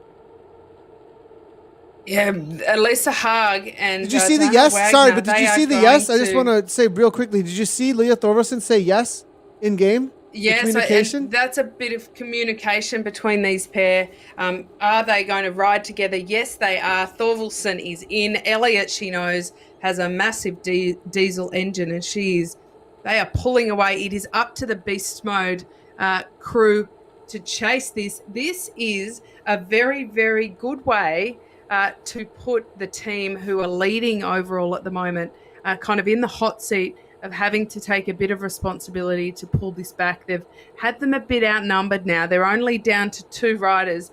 This is because of Elliott's attack. That was brutal, and it is ongoing. She's managed to hold a high power. So this is interesting. Fast segment time. Now, can we take a look when we can and see if Elliott has actually gone up there faster than Elisa Haag did on that first lap? Because if that has happened, that is the first time on this course across the community leagues thus far that we've seen that happen. And it has. Look at that. Look at that. What an impressive ride. Because so far we've seen it happen on that first lap, and then they've gotten a bit slower each lap. But it's like Elliott has just been cranking up and warming that one up. She took 6 seconds. My goodness me, 6 seconds off Elisa Haag's already blistering fast time up there. So both Elliott and Thorvaldsen have rocketed up there. Beast mode not able to respond at this point. That gap is out to 8 seconds. 15 seconds we know is the massive danger moment, but they don't have a lot of firepower to chase at the back. Everyone will be looking at each other. This might be our move of the day. This is amazing to watch here. So great. Oh, this is the OGs of Zwift showing up and showing all the new kids on the block how it's done. And Beast Mode is most definitely the new kids on the block here. And at least I'm not sure Beast Mode knows what hit them there. Well, when Rachel Elliott went over the top, 6-7 watts per kilogram, consistently all the way to the top. But now there is a threat though, as Aeonian and Beast Mode, they're starting to get the strength in numbers here. A lot of orange jerseys here. Sox Watts are going to sit in. They're not going to make any kind of chase or anything. If they're smart, at least, they're not going to do so. Beast Mode toward the front here. Okay, now our numbers are coming on here. Alicia Gamps is here from BRT. They'll be motivated to make a chase. But off the front, amazing job here by Rachel Elliott and Leah Thorvaldsen making the work. Now the orange jerseys, though, it's time for them to get to work. They know exactly what to do. They're just going to set a steady tempo on the front and make sure that time doesn't go too far out, but it's already out to 13 seconds. They're working so well together here right now.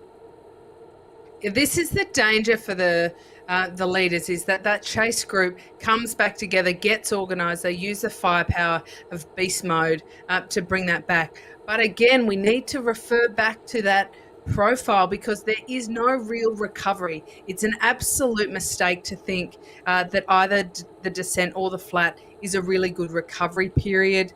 Look at this. Now they've gone over the KOM once. They've gone over it twice. They're now coming down that other side, but then it starts to kick up a little bit again. And once they are in that middle section and heading back toward that climb, there is no advantage for the chasing pack. Currently, this is the only section of the course that chasing pack has any advantage, but it's opening up. It's nearly at that magic 15-second mark for Elliott and Thorvaldsen. This is a ride of the series, not just of the day and not just of this week. This is one of the best moves we've seen across the whole season, and I'm thinking that they might be able to pull this off. They've got about 14K left to race. Beast Mode are getting organised in this group, but it is still blobbing along. They don't have a massive speed advantage on those two breakaway riders. This is going to get increasingly more difficult to chase back on. They're out of sight. There's no carrot dangling.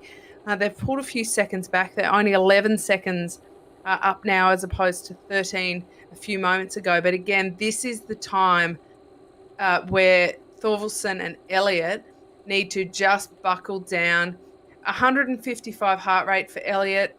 She looks pretty comfortable also on that power. We know that she can sit around the 300 watt mark and above fairly consistently. So if these pair can continue to work together, I do think that this 10 seconds could hold. Yeah, 10 seconds at this point. It came back to 10 seconds because at the bottom of that climb, or at the bottom of the descent, excuse me, the team, they blobbed up more and there was a lot of speed. But again, we talked about the roll of the dice in the men's race. There was a couple of breaks that had happened. You roll the dice and you see how many riders were able to blob up at the top. If you get a big snowball effect, a big avalanche at the top, it's that much more time to really gain speed and use a lot of that blob speed in order to bring back any kind of break. They didn't really get a larger group until after that flat through the volcano halfway down the descent. And that second half only was able to bring back about 5 seconds, actually. So because of that, they were able to hold on to a good chunk of the gap that they had gained over the top and as well as the first half of the descent. So at this point, they've got a lot to work with, but they have to capitalize on it at this point. Because Beast Mode, they are making little digs here and there, but it does look like there's... You know what I think here, Kate, is I think that the reality is the stronger riders are just off the front now at this point. Because the reality seems to me at this point is that there's just not a whole lot of energy and effort left in this group. And some of them are just kind of looking at each other like, Beast Mode, you're the champs here. You got to do the work. And I'm not sure they got the power and the legs to do so, to bring back the reality of Leah Thorvaldsen, who's saying she's trying because she's up against Elliott, who is definitely a strong diesel. Thorvaldsen is a little bit more of a dynamic rider. She knows how to ride a pack. She's got a good kick. She does have a good FTP, but I mean, Elliott is just a monster when it comes to FTP.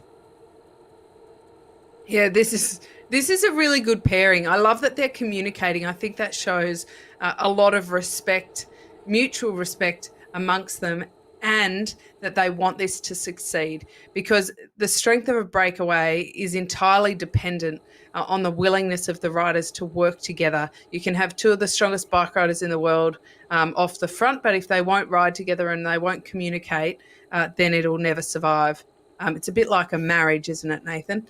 And these ladies, well, they're married to each other for at least the next 11 kilometres, and they've got to make it work. That chasing bunch has lost a lot of momentum and a lot of oomph. And I felt when I looked at the last picture of the bunch, a bit of a collective sigh from them, that they think, all right, it's pushing out to that 15, 16 second mark now. Maybe it is game over. We've got the men on the left. They are on the slopes of the KOM for the first time now, but they're not too far off the top, actually. It's stringing out Paolini, the Italian. There's about only a couple of meters in it there, but enough that they are stringing out behind him, trying to catch up, sitting and having to dip into the orange zone to do it, I might add. He's about to get swamped here, but there's a lot of effort that's had to go in from that chasing mob in order to catch up there. This is a bit of a flatter section before they kick up to nearly 10% heading into that final. So this is a chance to catch their breath before I expect a very big rush at the top. Let's see what they can do through this segment. History has shown us that fastest through segment happens in this first lap. So a lot of fresh legs. So this is a bit of a chance to see who's feeling strong. Looking at the standings a little bit here, Plastic Cockneys with a perfect run at the season so far. 20 points on every single one of them. It does look like Tor 2K, though, on the heels at 92. He's got that's a lot of work cut out for you. They're going to have a tough day, Plastic Cockneys, if they're going to get unseated there. Team Experimental West Side is out there representing. Great to see them. I was talking about them earlier. Zach Harrod is up toward the front here, making a little bit of a move. That is going to be one of the most old school kits in game, one of the first ones that was ever put in game. They were originally, actually, just as a little side story, using the classic Alienware kit, which was one of the original, just basic kits that you do unlock early on in the leveling up in the game, and then just did a little bit of a change up of that when they got their in-kit game. So Team Experimental is showing up. Zach Harrod, little bit of a visibility power-up as they make their way over the top. Maybe more to do with just using the power-up, though, than anything else, because he will get a new one over the top. Probably wants something with a little more speed on it. Is Milk now with Perrin over the top. 12 watts per kilogram. Looks like Perrin's going to take this down for the Plastic Cockneys. Solid kick from them, and showing why their current series leaders will be Argneludi, second over the line for Team Italy. Well, the Italians have shown up with a strong team today, haven't they? Carneludi, he looks pretty comfortable over the top, actually. And so far, they seem to have... Better's letting us know he's 11. Yeah. Thanks. Appreciate it, Better. We got you. The Italians look to be pretty motivated today, based on the fact that they sprinted well over the top, but they also animated a bit on those mid peaks. From this view, it looks like a small pack, but if we swing that camera around, we have quite a lot more just off the back there. This will regroup with this many numbers and going this speed. It is a bit of a different dynamic with the big bunch than it is with that smaller, reduced women's field. But I'll point out, Nathan, that the women's field is reduced because it was so aggressive in that first lap, not because they had less numbers to start with. But it has been a bit of a theme that at this point the men's bunches seem to have been a bit bigger over the top in that first lap. And then it's had to get a bit more exciting and animated in those other ones. They go down very fast. And you've got to watch your P's and Q's here, because this is where we keep talking about it, because we keep seeing it happen.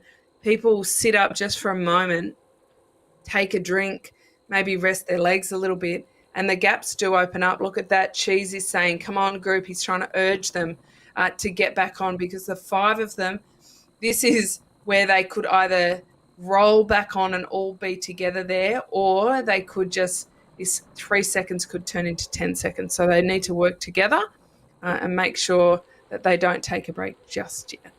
Whatever happened at the front of this race completely blew things apart in a way that we haven't seen across much of the community division yet today.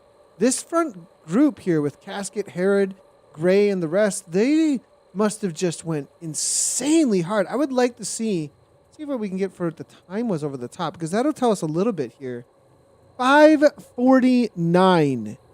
That is exactly why things are so incredibly splintered, because that I was wondering what was happening there, because I haven't seen a lot of times, as you were saying, if we swing the camera around, I was expecting, we're going to see this large group of, riders coalescing together and starting to get together, blob up, and they'll grab a lot of speed. Instead, I saw like 3 riders, 2 riders, maybe a little group of 5. They all kind of came together, and all we have here at this point is 21 riders. I was expecting a group of 50. This is insane. They were not messing around over this climb. Yeah, it's a bit of a different flavour than what we may have expected. It's a fast segment time when your initial reaction isn't words, but it's a sound.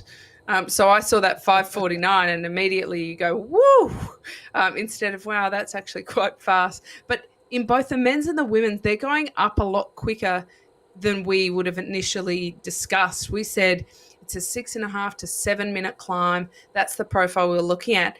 Let's just pause for a second and take a look at right of screen. Rachel Elliott is solo here. Torvaldsen has been jettisoned 12 seconds back. Clearly not a marriage made in heaven, this one. Elliott, what an incredible performance. She is now flying up this KOM on her own, 30 seconds back to that chasing bunch. Ride of the series here. Amazing ride here coming from Rachel Elliott now off the front, and Thorvaldsen.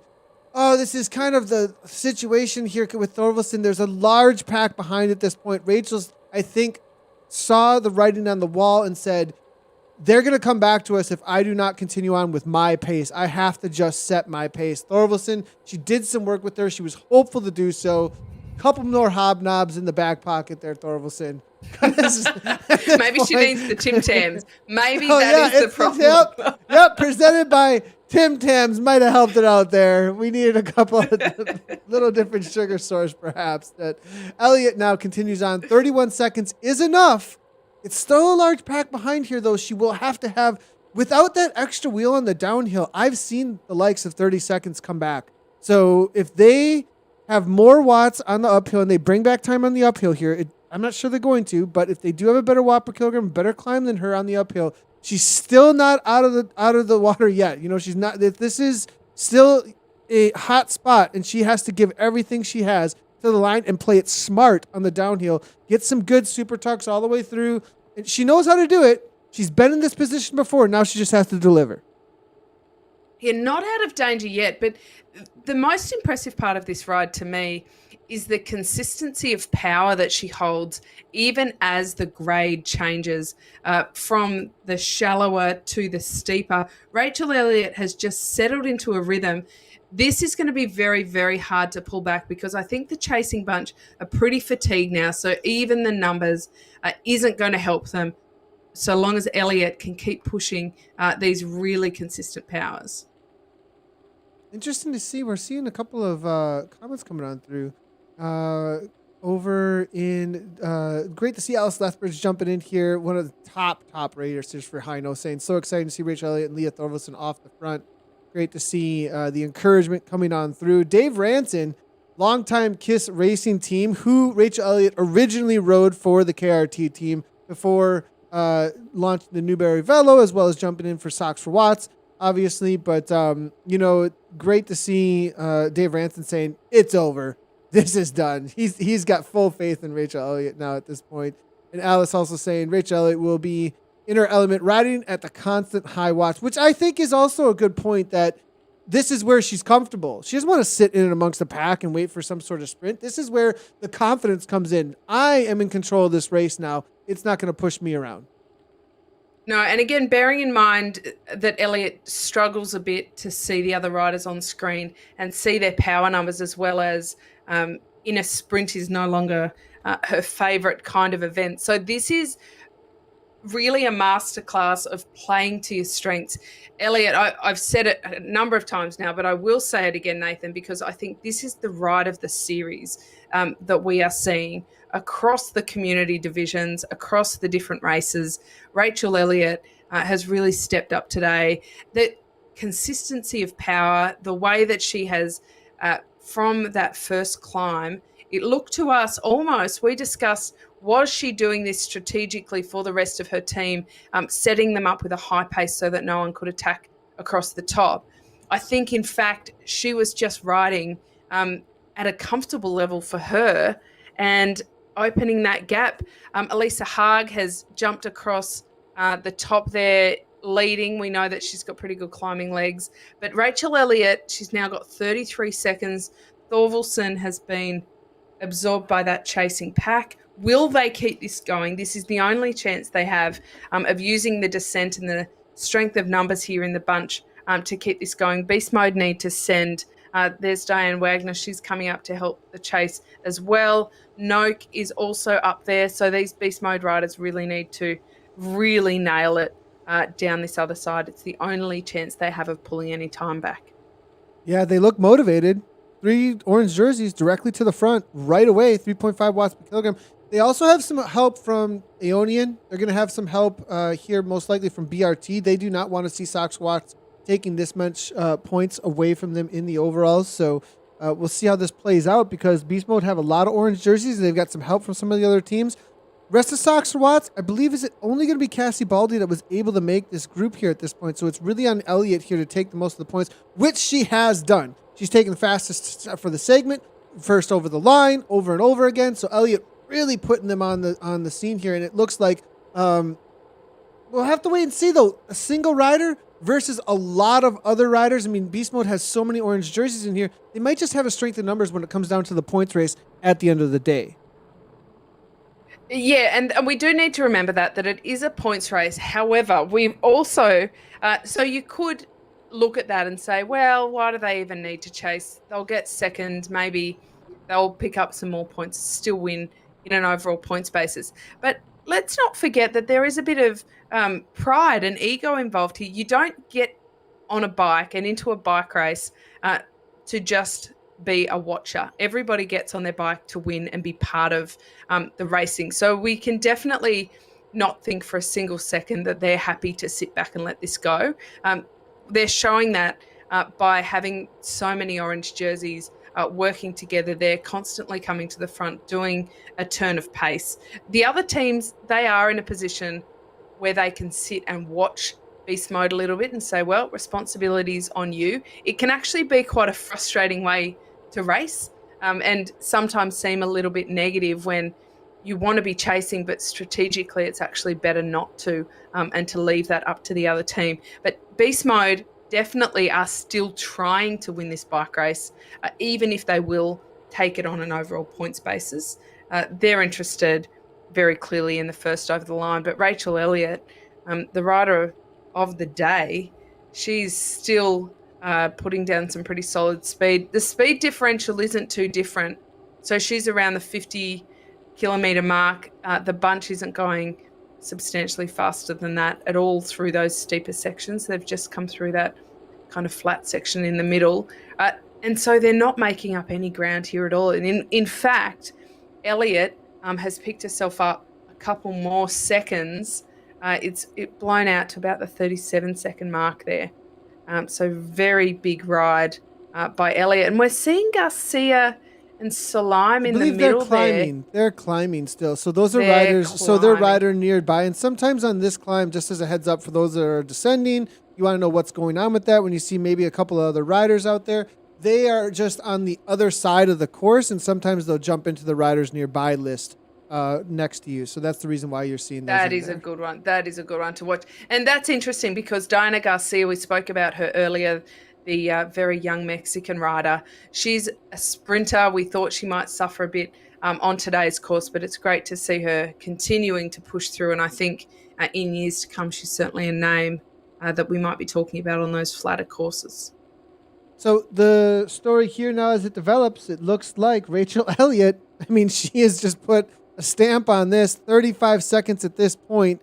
It would take some sort of miracle at this point, it looks like, as beast mode.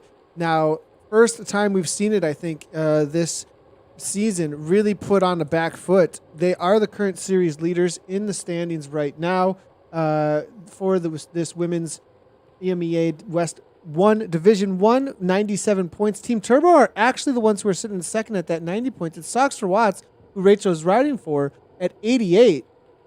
Be interesting. I believe this is going to give them a good little jump, probably over Turbo, because Turbo, with only 2 riders here, they may not even overtake BRT or Aeonian on the day. We'll have to see how that plays out too. Well, they might not overtake them on the overall points, but certainly by reputation. I think what Rachel Elliott is doing today for her own reputation and also for Sox for Watts is quite remarkable. I'd love to see Rachel at the Paralympics, actually, because I think that that's something that she could absolutely slay at. So let's see what her future might hold. She certainly holds the watts and the numbers. And I actually love that on Zwift, a lot of the Aussie Paralympians, Nathan, have been really successful in the Zwift world. And they've found that even from a perception perspective, they've been able to just get out there, get it done, and not worry about it. But they have talked about and definitely requested some Paralympic avatars come into the Zwift world. So we'll see if that happens. Some of the amputees were hoping that they would get a one-legged avatar, which I think would be pretty cool, actually. Although so it would awesome. just be kind of, wouldn't it be my luck that you'd be climbing the volcano and you'd have steam coming out your ears and lactic out your eyeballs, and a chick with one leg would just fly past you and you'd be like, okay, all right, I'm done for the day. No, but it highlights what incredible athletes they are, and it puts it through a different lens. So Rachel Elliott, just ridden away. She's actually, that gap has come down ever so slightly, just a couple of seconds. But by this point, and look, she's still over 300 watts, still plugging away at that. Rachel Elliott, what a ride. Chapeau to you, lady, because I think that is going to be very hard to be beaten as a ride for the entire season, that one. Beast mode here, now putting the pressure on, though. They want to sweep the rest of the podium here, but here comes Olivia Barrel. Barrel maybe up the upset, and as she always does, Turbo to the line. Killer effort there coming from her. It's going to be beast mode, the next ones. It does look like Cassie Baldy able to grab a few points. There was something I wanted to highlight was where Baldy finishes here for Sox Walt is going to be important amongst that beast mode, Turbo, and Sox Watts conversation that we are talking about here for the overall points. But Rachel Elliott, that's the story of the day here, and probably the story of the season, I would say. I mean, I think you're right there, Kate, that is going to be a huge highlight, that ride away effort, because this is a rare occurrence that you see in Zwift racing. That kind of a walk away. It's a very difficult thing to do tactically. It's not just power. It's not just she's a crazy strong rider. There's a lot of smarts, timing, knowing the game, knowing how to ride, getting the right riders, perfect. And then there's a little bit of luck with Thorvaldsen able to come across, roll the dice, the right setup amongst the riders, and bam, you have this ride away, a breakthrough, an amazing ride coming from Rachel Elliott. There's a lot of skills that we talk about in the Zwift world, and the ability to hold fairly consistent watts even when the road changes up and down, and even on the flat, is an incredible skill and something that can take years and years, not weeks, but years and years to do. So very impressive ride there. So we're watching Perrin from the Plastic Cockneys sprint up to this, drop that power up, open that gap, sprint up to this KOM. We'll have to check out the segment times for this one as well, because they are motoring. They're already past the halfway mark. It seems like just a few minutes ago we were talking about them leaving the pen. 5:49. Zach Harrod's the one holding on that. Woo. Yeah, interesting enough. Boy, oh boy. So, and Milk in second, Perrin in third. So Herod and Perrin. I want Let's to know, not get our tongues is that twisted on that one. like, I mean, that's great if that's the last name. I just want to know, is Milk the last name? Like, I just need to know. There's been Coming from, I mean, you Tour of just America's need to know. Dairyland. That's where I'm from. Like, this guy's a man over after my own heart here. The Milk. Yeah. You are very lactose friendly in your household, aren't you, Nathan? Oh, Milk. gosh. Let's see if Milk is in fact the surname. Somebody jump into the chat and let us know. There always are some pretty cool names that pop up that I always think, oh, I wonder if. And some of them, they are legit. Oh, look at that, Rachel Elliott. Thank you so much for the commentary. Well, thank you very much, Rachel. You've made it very exciting for us. And can't wait to keep commentating on you, especially with efforts like that. And it's great. And Leah is my best friend ever. I love that. See, what good breakaway companions at the end. Elliot knew that she needed to jettison her in order to ride away for that finish. But what a great pairing they did make for that middle section. And we've got a bit of a danger move going here in the men, Nathan. Hem at the helm. The Italian, only 3 of them. A bit of a gap opening up behind them as well. This could be... Oh, no, there they are. They're rolling back on. Yeah, shut it right on down. There were enough, and I think the who's who, cream of the crop type of situation ended up happening on that first climb. And I have a feeling that it's going to be very difficult from here on out to really splinter this too much. There'll be a couple of riders who just made it by the skin of their teeth, kind of a situation. You are seeing this maybe with, not these riders actually, but maybe with Hope Factory Racing here off the back a little bit. But I have a feeling that the reality is that at this front group, as we are clicking around just a little bit here, we'll see if we can find. This is actually the chase, perhaps. 29. Yes, this is the chase group at this point. Look, going forward here with DZR Dynamic Danes. They're in and amongst here with Zach Harrod on the front. I think they really did the full splintering the first time over the top. Perhaps the second time through here, as it's only 19 seconds back, actually. So perhaps that chase group was on board with some of these riders. Not only 19 seconds, I got a feeling that this second time over did cut it in half once again, actually.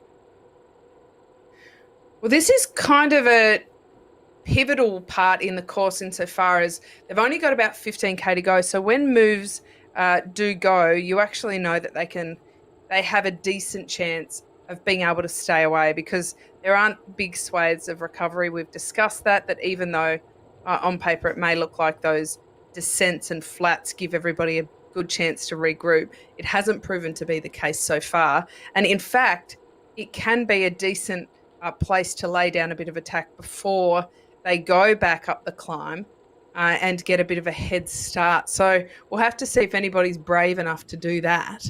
But it's a pretty small bunch. Smaller, much smaller, Nathan, than we would have imagined. Yeah, it is. It is really broken up. Perhaps it may be an effort thing. It may be. Well, look at this. This is what I was talking about. The amount of riders that can get together on a downhill.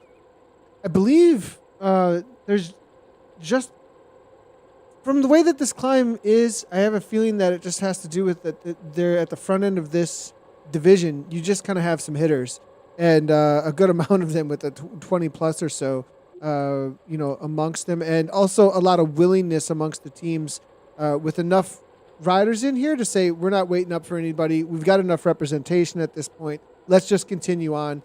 I see 2 BRT jerseys in here. I'm seeing 2 SZ jerseys in here. So Swedish Zwift Racers, actually 3 represented. Excuse me. I've seen a lot of Bumblebee kits actually in here. Is that going to be a lot of Bumblebees? Yeah, tons of them here. And that's going to be the Plastic Cockneys, I believe. They're going to want to continue on. They're undefeated. So obviously tons of motivation there. Team Experimental is represented only with Herod, actually. So they're going to be a team that maybe wants to bring a few riders back. I'm not sure it's going to matter at this point, though, because if you drop twice, third time, probably not the charm on this climb. No, third time not the charm when you have that lactic in your legs. And, of course, when it's a more dynamic climb, it does sometimes that fatigue hits you a lot harder because it's not just your aerobic system that's getting a workout, but definitely your anaerobic system as it pitches up to those 10%, which is also where people tend to be laying down those minor attacks. Bit of a move here happening, and no reaction from the bunch, Nathan. That's interesting. Quite a blob across the road. A little bit of motivation maybe coming in from Kate Lascelles over in chat, giving a little bit of a bike strong KTM smash it I'm seeing over in chat there, and maybe that's where that's coming from. I wonder if that person's next to this person saying, go, come on, move it. Like a little motivation. We're seeing this feather power up come on through, 7.2. Now it's going to be about continuance, whether or not he's able to hold a 5+ at this point. The fade here, as you can see, 5 seconds. Well, better sits up though. 39 kilometers per hour versus 42. It's still about speed, not just watts. And he's holding a solid 3 kilometers faster. Cockney's maybe going to the front though, Kate. This is an interesting one, actually. If nothing else, even if they pull him back fairly easily, it makes them pay attention a bit more. And it also, I think, gives a little bit of strength to anybody thinking, oh, maybe this isn't a great time to attack. I might hold off a little bit. Well, actually, in the most unlikely of places on a course, sometimes any attack can be well timed. It's about the element of surprise. They'll go through that start finish now, pick up a new power up. They'll see the 1 lap to go sign, and they're headed out onto the mountain for the last time. Got about 13K left to race. By now, they've seen the slopes of this climb enough to know what to expect. Zach Herod there, let's take a look at that segment board. With the fastest through segment time for Herod, as well as some handy points on the first over line. Thomas Perrin has been the one first over the line. The Plastic Cockneys, of course, they are sitting on the top of the table. Good to note that at the finish, it is first over the line. So even though they may pick up a lot of points for that segment time, that does get clawed back when they do go over the finish. But it is quite a significant number of points on offer for that fastest through segment. So it's definitely worth on that first or second lap really having a crack at it and seeing if you can do that. Now, he took that actually on the second lap. So we may see a chance here where he actually increases it again on this third lap. So it could be quite an explosive climb. One thing I want to point out is Plastic Cockneys only have Thomas Perrin at the top. And perhaps their strategy here is bring as many jerseys to the finish for a top 10 as possible. Because, I mean, look at how many of these Bumblebee kits that we have here from the Plastic Cockneys. So I have a feeling that is most likely what. Well, here's another point I need to make here. This may You're changing your mind on the fly here. Well, look, no, well, because I just noticed that SDW is using the same kit, so perhaps there's not as many Plastic Cockneys at this front as I had thought up front, just from looking at the kits in game right now. So, and with only Thomas Perrin on the front, at the top there, Nick Hart from SDW Vespada is there as well. So, Team Italy obviously Team Italy, as you see, is there as well from the Plastic Cockneys. But that raises a really good point around jersey selection when the racers are just looking at screen. There's so much data going on that sometimes it can be just downright overwhelming if you try and look at Zwift Power, look at the numbers. Very often it would be easier. I'll look at that J'adore volcano. Yes, well, some people do love volcanoes and climbing up them. The sprinters probably not. But there you go. And isn't that quite different to what some of our APAC riders were saying about the volcano? So fair to say a bit of a love-hate going on with this course across the board. But je deteste volcano. Yes, Mr. Milk, I am with you there. I am definitely with you there.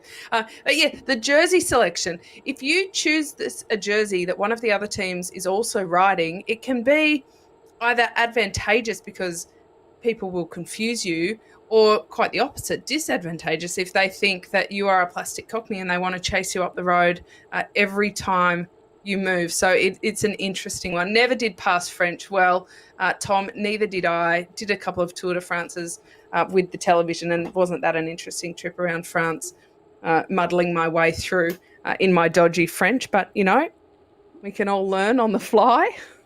Look what you've started here, Kate. all kinds Well, you got to keep of it chatter. interesting. I think the first two climbs were so difficult with that 549 that everyone's kind of calmed down a little bit. Like, okay, let's start chatting away. Well, like you can get a little when riders getting a little 183 beats per minute though here coming from Griffiths. Whew. Already at the bottom of the climb. This is going to be a tough climb unless he beats like a butterfly here. Perhaps, or even a hummingbird. I was wondering what animal you were choosing there. No, I was going for a hummingbird, and then like the onomatopoeia was doing the butterfly for me. It wasn't working out so well, so. No, I like what you've done there. That is a high heart rate. That's a heart rate I don't think I've ever seen on my heart rate monitor since I was probably a junior. So when I see those kind of heart rates, it definitely indicates a pretty high work effort. I was not expecting to see that. This is interesting. That's why I didn't even notice. That's a big bunch regrouping there. Griffiths, though, pushes off the front. Oh, he's just gone into ghost mode as well. I think we might have a bit of They all know he's there. They all know he's there. That's the funny thing is it's like such a hard one to use because like isn't it? Because like if you're already off the front and then you go ghost, like yeah, we know you're there. If you do it from the middle of the pack, you don't really get away really that much. It would be nice if it was like 15 seconds longer. Like you could attack from middle of the pack and then get like enough of a gap, but they got 2 seconds at this point, so it worked for Griffiths. Bike Strong, they've been aggressive. This seems planned actually after we saw the original attack on the lower slopes coming from Bike Strong. Now Griffiths off the front. So I have a feeling they're kind of like, hey, let's throw some dice out and see what happens.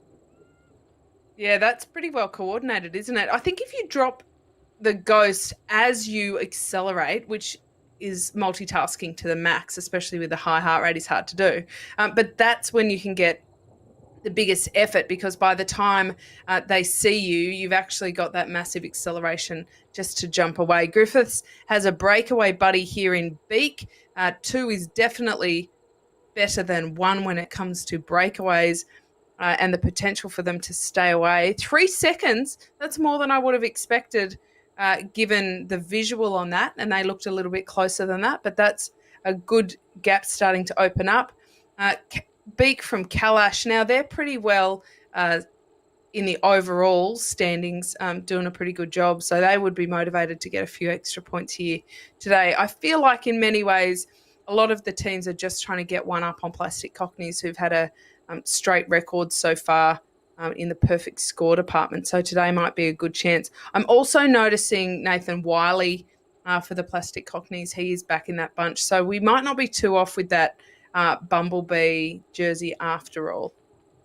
Yeah, plenty of Bumblebee jerseys for the Plastic Cockneys. It does look like as soon as it went back uphill, that chase group, maybe 1 or 2 tried to get across, but back out to 17 seconds. And if they were dropped the first time around, most likely not going to be able to bring anything back. This is for a top 30, though, still within this group, so there is something to battle for.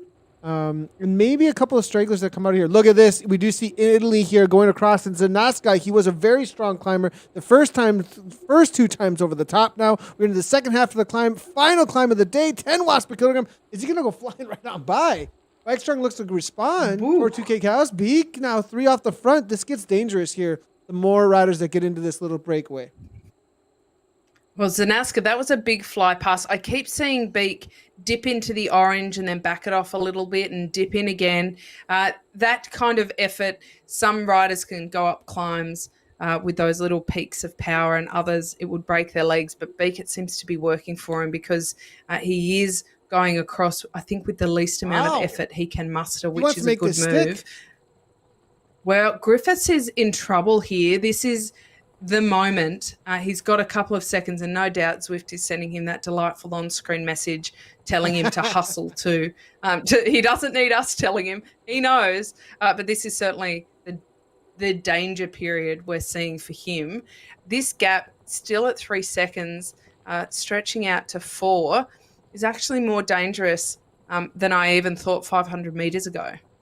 200 beats per minute. Just if we need a couple Yo. of Zoom calls here right now, because you know that suffering right now is insane. The reality 201 just right on the limit, doing everything he can to get back to that wheel. And also in the back of your mind, there's a second thought, third thought going on. These guys might just swarm me any moment now. Perrin looking to come across, it looks like he actually used that very well. That invisibility was very well timed. I have a feeling they did not see that coming here. They're going to want to respond to Perrin because he's gotten over the top over and over again. In a moment, though, all thoughts go out the window, and it's just every watt you can put into those cranks as you hit into this really steep 11-12% gradient.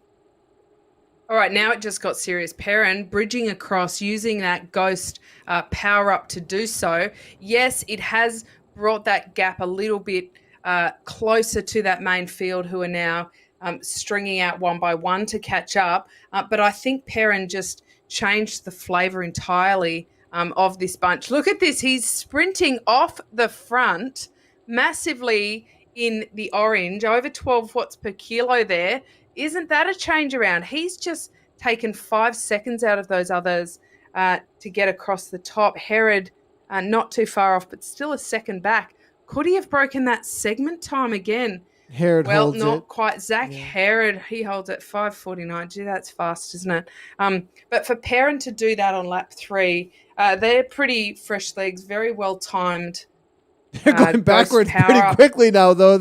Maybe like, woo, maybe that was a little much, right, as fellas. It looks like Italy's like, let's just attack. I think this is planned. Two off the front now. As you can see, Italian riders. We've got Hem, and it looks like Argneludi. And Hem actually running out of Norway here as the home country, but riding for Team Italy. Paolini, he needs to just sit up, actually, not make a chase from behind here. It does look like this may come back. They've got enough. The thing is they've got enough riders here. If this small group does not get caught by a larger group, but nope, just too many riders. I'm saying we're gonna have a sprint finish here amongst this whole big group, unless these boys are able to throw down orange all the way to the bottom, and then even at that point, it might be difficult. Just the reality of the snowball in just a moment just might be too much for them to overcome. Well, it's an interesting one. Really early on, over that first climb, we spoke about the Italians and how they look to be the most organised and aggressive.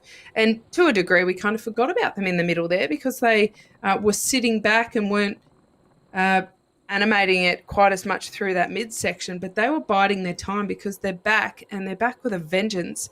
Hem and Carneludi, it is a very good combination to have a teammate in a break with you. But in saying that, it will make the other team sit up and pay attention because they will definitely chase that. Now, the momentum that we've spoken about in terms of the bunch numbers is coming into play here. They are just rolling back onto them. It's almost like they didn't have a chance when you just see the ease at which that bunch, and in the power tuck no less, flies back past them. 134 beats per minute. They need to make sure that they jump on. Yeah, that's pretty comfortable, isn't it? For our skyrocket casquette. So it can really take the motivation out of your heart and your legs. You're thinking 180, you're suffering, and then you like look through and you're like, they're literally not even zone 1. Like, what is going on here? They're like, wow, I just really put in a crazy effort, and everyone else is like ready to just kick as hard as they want. So it can be very difficult on the downhills a lot of times through here, which makes it even that much more impressive when somebody does make something happen on a course like this and is able to break a pack. But you have to put in such an effort to break a pack over there. Now, I did see Team SZ with a little 16 quick there. Interesting enough. Maybe. Not too interested, it looks like here. Maybe it was just trying to get some positioning. Yeah, there is that as well. There's also a lot to be said on descents, that you can make the mistake of going over the top and thinking, a little bit of recovery. You don't pedal for a few pedal strokes. You might jump into the power tuck, but that can actually really deaden your legs and make them feel quite heavy when you do start pedaling again. So if you're looking and you're thinking, why isn't everybody just in the power tuck?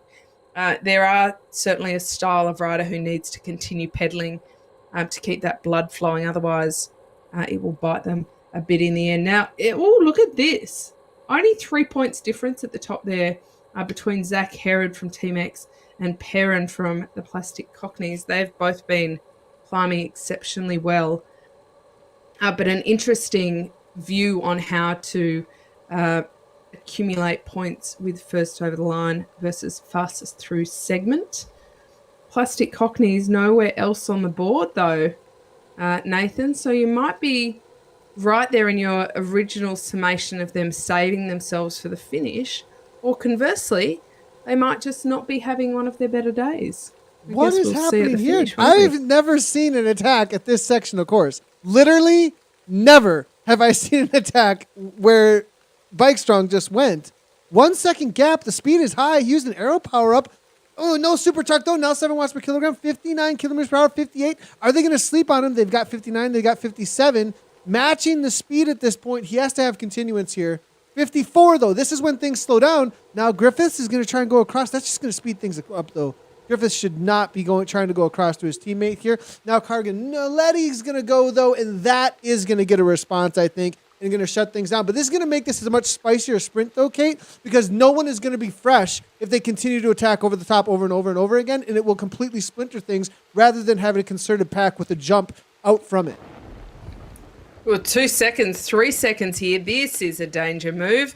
This, although it's coming back very quickly, look at how quickly this is starting to shut down. Now, when they take this corner here, they head back into that volcano, and that is where the sprint is going to start in earnest. So they're not too far off that. Now, it is a bit of a two-tier kicker. BFS will get absorbed here. We've seen people go too early and it not work. We've seen a couple get away with an early move. But they're quite vigilant happening here, so they're going to get safely over this first tier without anybody getting away. So now it is all about timing coming into this final. Anybody who goes too early has just seen the momentum of that chasing bunch overwhelm them at the finish. It's a bit of a waiting game. When will the power-ups get dropped? When will we turn all orange on the right of screen? They're heading into this final kick now. It's a pretty open bike race. Zach Herod now 13 watts per kilogram to the line. It looks like is going to hold on. He's really the man of the day here when it comes down to it. Better cross the line for third. And then I think Tortu Callis there, perhaps. Take a look at the replay here and get an idea of what exactly went down there between the all of the riders here just a moment ago. Well, we'll see if we can get a replay happening here as quick as we can. It does look like we may struggle to bring. No, here we go. So we do have a little bit of a replay. There was a lot of early kicks, though, as you did say, Kate. But when the power-ups do get thrown down, that's really the moment. And Herod timed it perfectly. I'm going to actually rewind this just a tad. Because if you look at how patient Zach was through here, I think that's really going to tell a lot of people, because there is a lot of racing that happens on Whole Lot of Lava, but also on the on this course. I believe this is going to be the clockwise for the volcano. And this is definitely a great course that's used a ton. And when it comes to racing here, watch where Herod is at amongst here. Look for the Team Experimental. He is currently sitting, it looks right around, is he even in picture here at this point? Zach Herod? I'm looking through. And here's the sixth wheel currently. Yeah, currently sixth wheel right there. Yeah, sixth wheel currently. So waiting, patience, no orange numbers, nothing from him just yet. Still 7 watts per kilogram. Everybody starts throwing their power-ups. He's now at this point just starting to kick. The moment it hits that uphill 3%, took speed into it, and then makes his way to the front, really gets distance. And there was really almost no challenge with how well he timed that, actually. No, that was beautiful timing.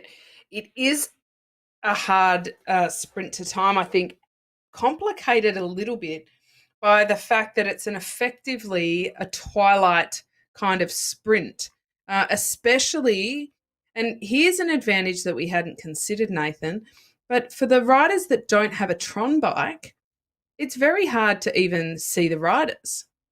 So that gives you a little bit of an advantage in terms of timing to be able to fly under the radar a little bit incognito for Herod, because he's one of the few that isn't on the Tron bike.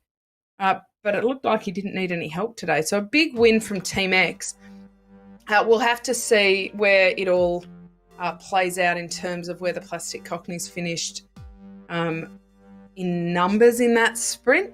But from the outset, it looks like maybe we will have a bit of a change in points. Now, let's take a look at the first race we looked at. Yeah, we're going way back. It's so back-to-back, everybody. Yeah, it's so back-to-back, everybody. Just as a heads up there that we want to cover as much racing as we possibly can. So we get all the results at the end of the broadcast. But Eddie Uli there, Kate, at the top. He was really dominant.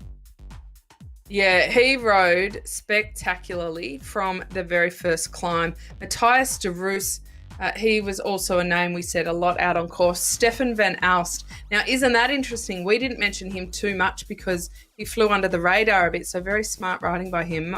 Morten Nørtoft sitting in fourth. Sebastian Rittersgaard in fifth. Stefan Christensen in sixth.